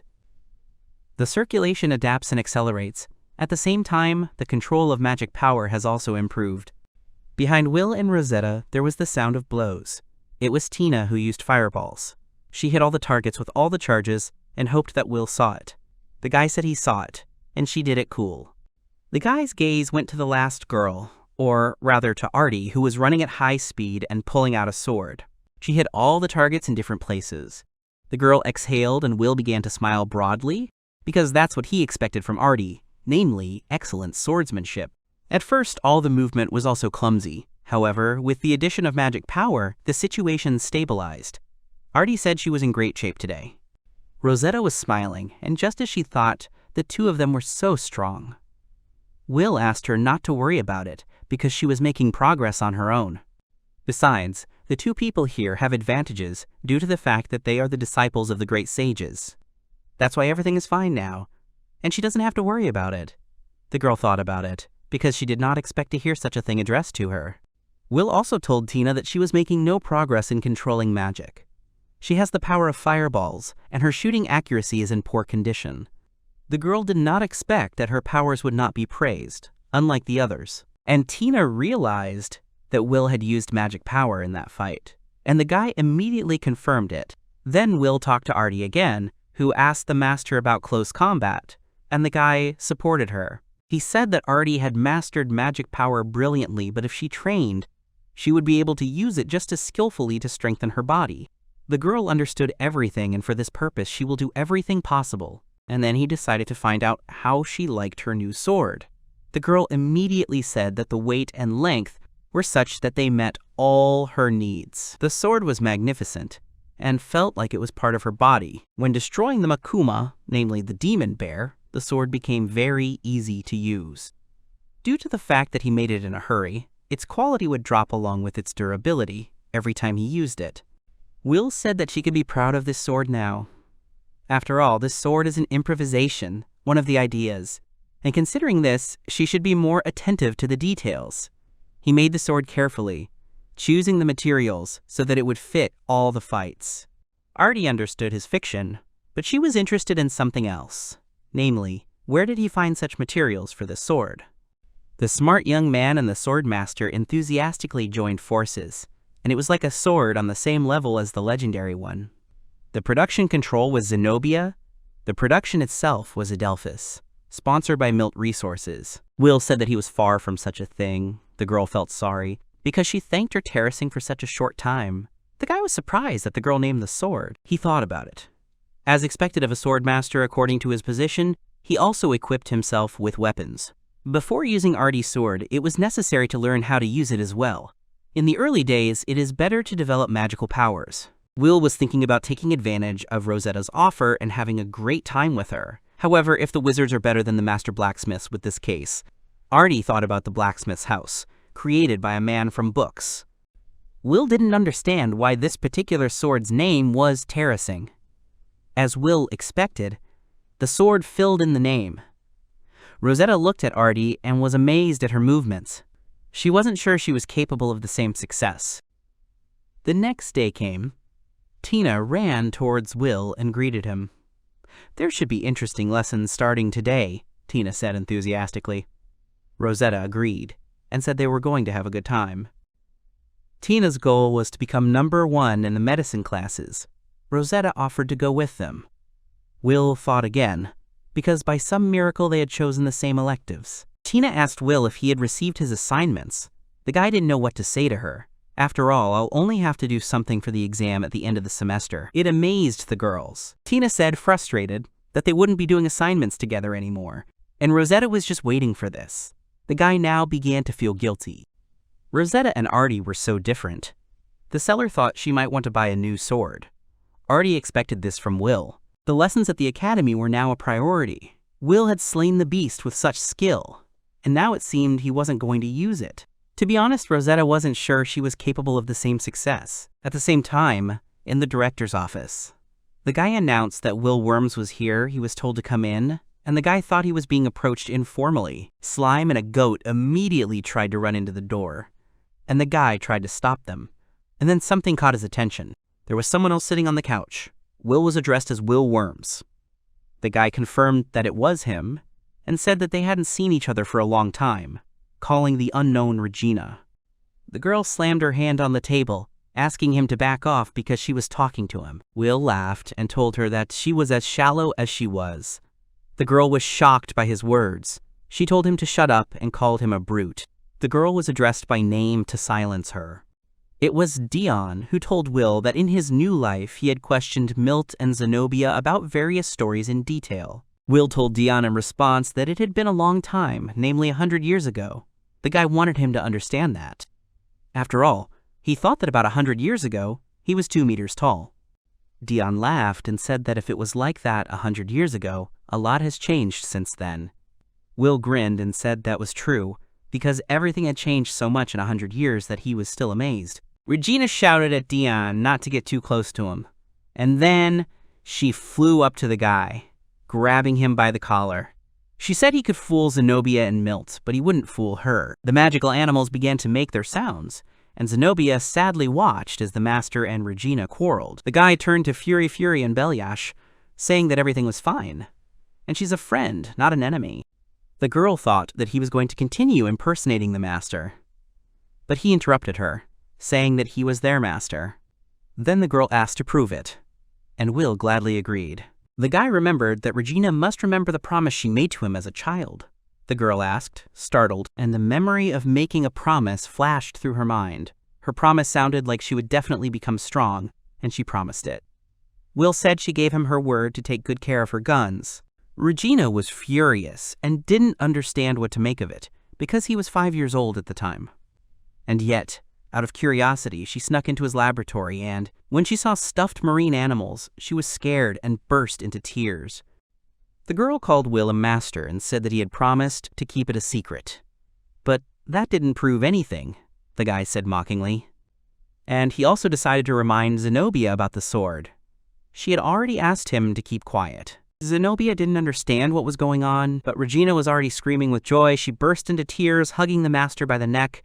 He was trying to tell her that she could calm down. Zenobia turned to the master because she still didn't understand what Regina had done with her sword.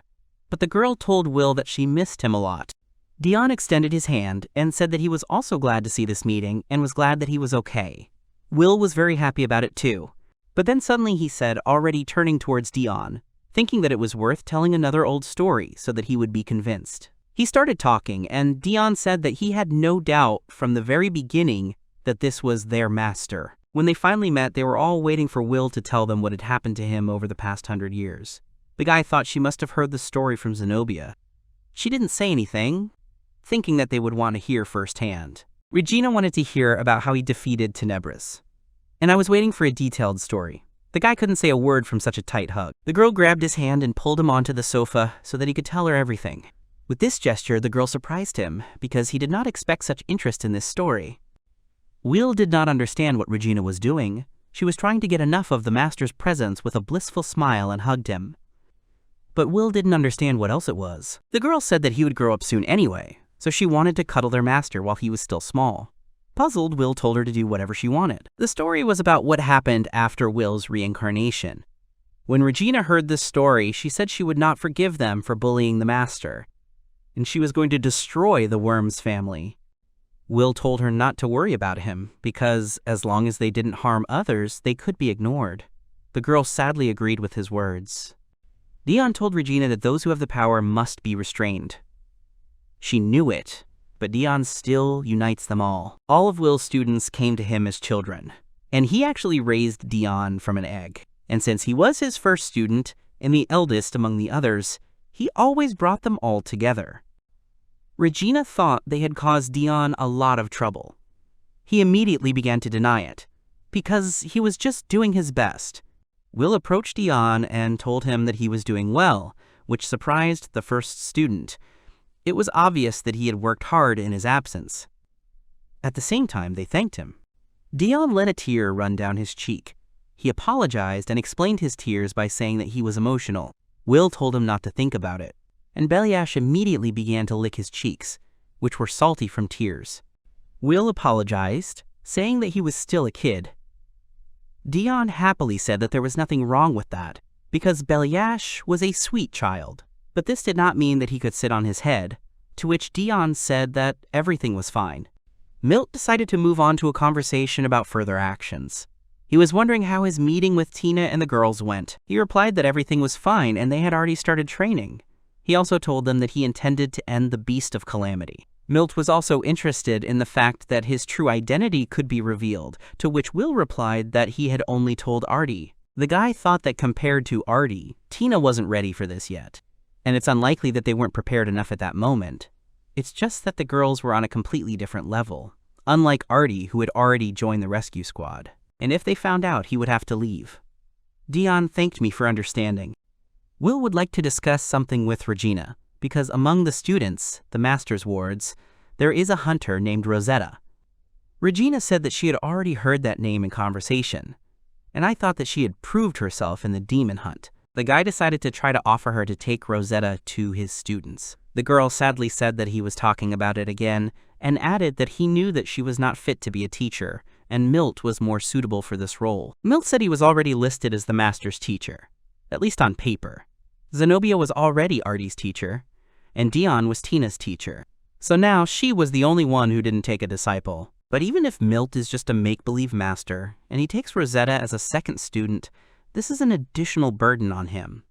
Will realized that she could be so perceptive. This must have been the atmosphere in which the Council of Sages has been held for the past 100 years.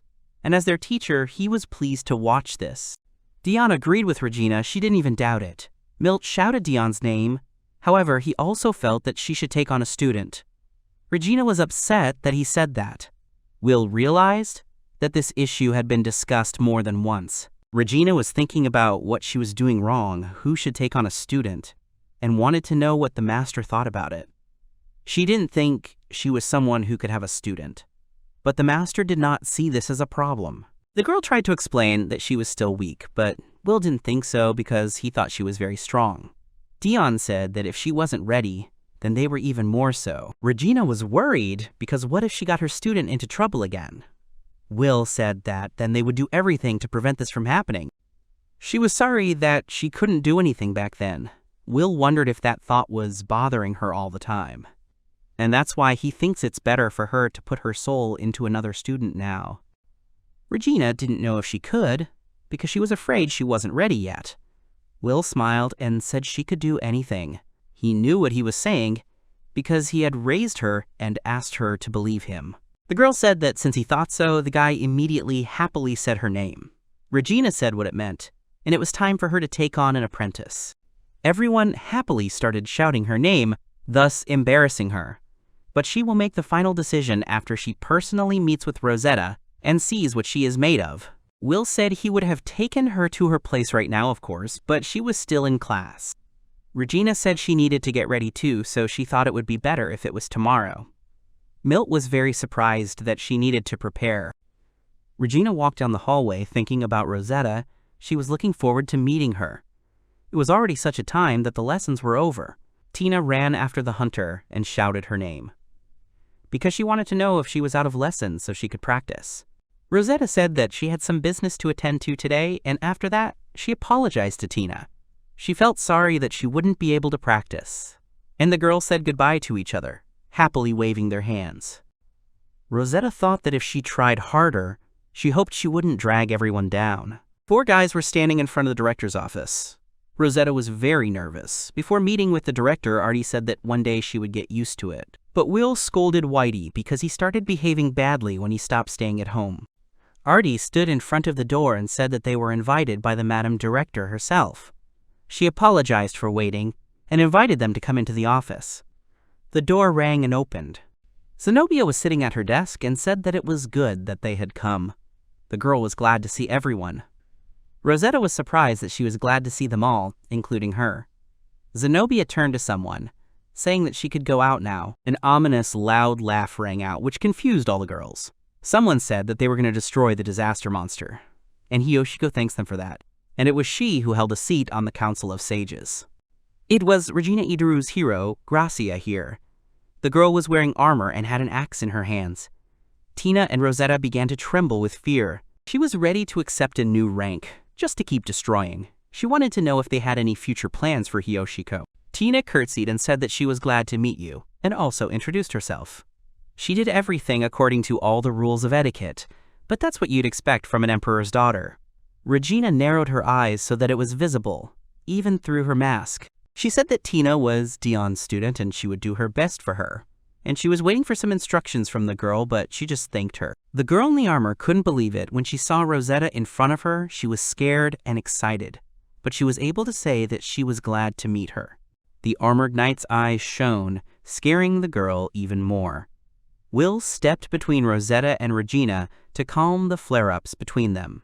Will was laughing in his head because he knew that Regina was laughing too. After all, her mask had a voice changer function, and, therefore, it was funny for both of them. Later, the guy looked at Artie, who had a completely straight face, because only one was careless enough. Her eyes stared into the distance so as not to be seen for as long as possible. He felt that she wanted to tear him up, but she was putting up with it. Regina said that her behavior was rude to her.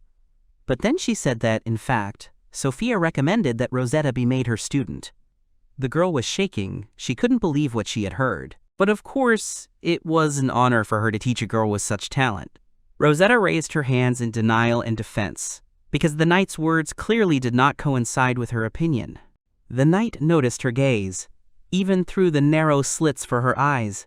Rosetta realized that it was all a mistake, and Regina was wrong, because someone like her can't become a student of such a teacher. The knight looked confused. She didn't turn her student into a weapon. Suddenly, the robot spoke in a calm voice and jokingly said that it didn't look as bad as the teachers told the students. And now, she didn't understand why she refused. And finally, it became clear to her why the student had lost all his fighting spirit. Regina asked me to think about it calmly. Finally, Rosetta turned to the knight, and voices immediately followed her back. Tina noticed that there were two people here. Zenobia said she was pleasantly surprised by Rosetta's behavior and resilience. Everyone in the office was shocked by the director's words. Zenobia turned to Will, remembering what he had said about having tea and sweets. Yes, and Bellyash and the truck came. The animals greeted the director, and so cups of tea appeared on the table. Rosetta did not understand why the director recommended her. Has Rosetta decided to subjugate the monster of catastrophes? The girl replied that she did not understand anything, because someone was becoming strong and someone was not. The girl still thought that she was useless, because everyone's strength was getting higher and higher, and her strength was standing still.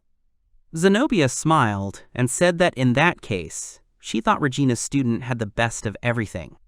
Rosetta said that it was possible for the hero's disciple to have two warring deities. Zenobia said that her power does not lie in the blessing of the deities. Will escaped with one of the demon families from the battlefield. Rosetta confirmed her words. But she had one thing, but she never told me about it. She was already made nervous by being put up as a witness. Rosetta became an excellent student. She had real strength and talent, which is accepted by everyone in different ways.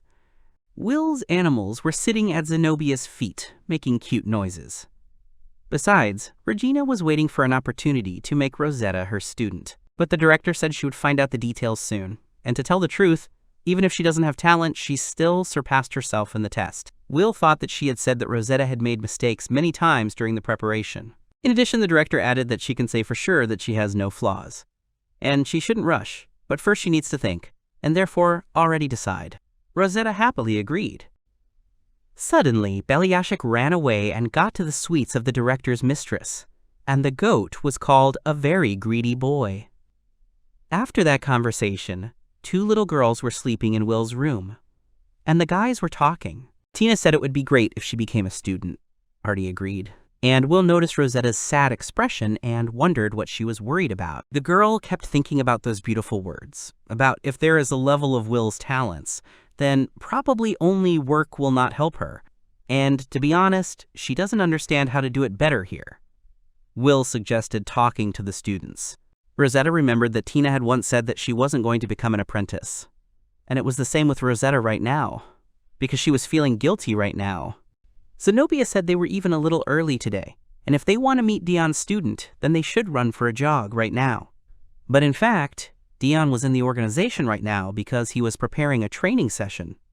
Rosetta didn't understand what Artie was doing here, because she was thinking about something and was extremely focused on her thoughts. She thought it was a little weird. Initially, her father was under the protection of a teacher, but when she was 3 years old, her father disappeared. And at the age of 5, her teacher replaced her parents. Rosetta was shocked by Artie's revelation. The girl added that since then, she has been practicing a lot with swords. At first, Artie loved sword training, then she began to learn from Zenobia. Before, to obtain a divine sword, one had to pay a great price. Will said that if they fought a monster that was destroying everything around them and a religious organization when they had no weak points, he could defeat them. And also, together with Rosetta, they will cope with a dangerous monster. The guy confirmed his thoughts by saying that they would do it. Rosetta was sad, but agreed. The guy suddenly said that they would be coming back today, which shocked Rosetta even more. Rosetta sadly asked if she was helpful. Will replied that she was wrong, and there was nothing mentioned in that plan. Will said that the students who entered were turning around, so he thought she should have asked him. After all, she and Tina are not yet ready to face really strong enemies, or rather really dangerous ones. Rosetta noticed Will's words about really strong opponents, as Rosetta thought all their enemies were stronger than her and Tina. She remembered the devil and Tenebri. She lied when she said death wasn't scary. However, fear is a test for each of them. While training, Rosetta constantly compared herself to others, and so her self-confidence disappeared. The girl burst into tears, realizing that she could not justify their hopes. Tina started patting her friend on the shoulder, trying to comfort her. Rosetta started apologizing. Will couldn't believe that Rosetta was so unhappy. And seriously speaking, kindness causes a lot of problems for people. And they become obliged to move mountains, and it is very difficult to realize this. He tried to make Rosetta listen to him. The guy told her that the most important thing was that she didn't give up hope. This shocked the girl very much. The girl immediately began to condemn Will for his words, and Artie didn't even want to talk to him anymore. The guy thought it was better to tell her. Will thought that she had talent. But it seemed like her true strength hadn't fully awakened yet. Of course, Rosetta was afraid of making mistakes, and besides, when the time comes and she has to fight monsters, he will tell her about it. But she is a strong person, even though she is at the very beginning of her journey.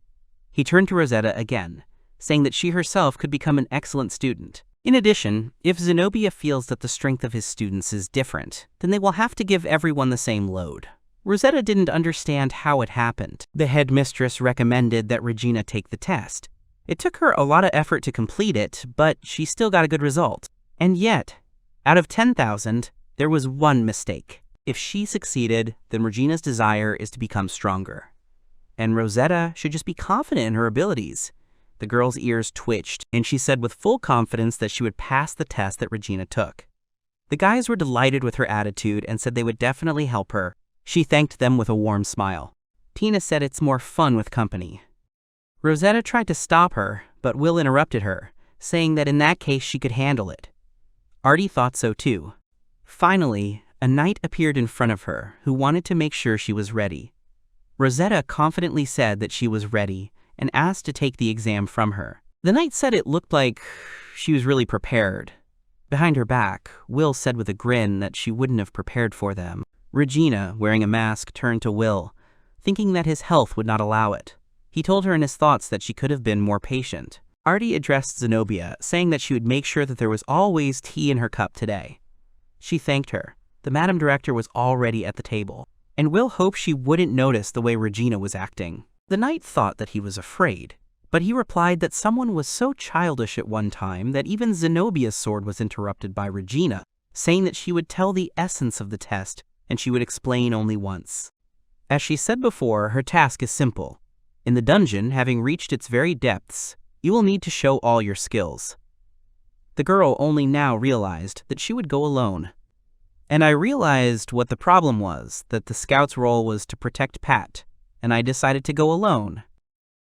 As soon as she gets permission from the teacher, she will immediately go to the dungeon, and already inside this dungeon she will figure out what to do. The difficulty was that she had never gone so low before, and she would have to try. Lessons had already started, and she decided to rest tomorrow morning. Will thought that she should hurry to the dungeon. The guy asked her to do something, and Regina waited for him to say something. He said he wanted to take custody of his younger sister until the end of the exam. The girl said they still have time.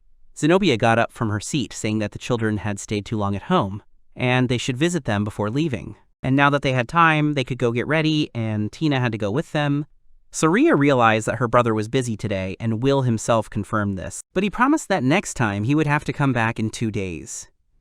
Rosetta was apologizing to Rosa. The little girls exchanged glances, and they said that there were no problems, and they had a big deal. Will said that she was already thinking like an adult, and she said that everything was fine. Besides, he and Saria thought that everything would work out for their brother. The guy was amazed at their trust. In that case, Saria had to take care of Rose. Ren also wants to stay with Will, the guy agreed. And the teacher said that the dog is popular with children and helps them a lot. The guy immediately praised him. Saria noticed that their teacher's mood had even lifted, but she did not understand what she was talking about. And after a short conversation, they said goodbye. Rosetta asked me to wait for Will, because someone was there.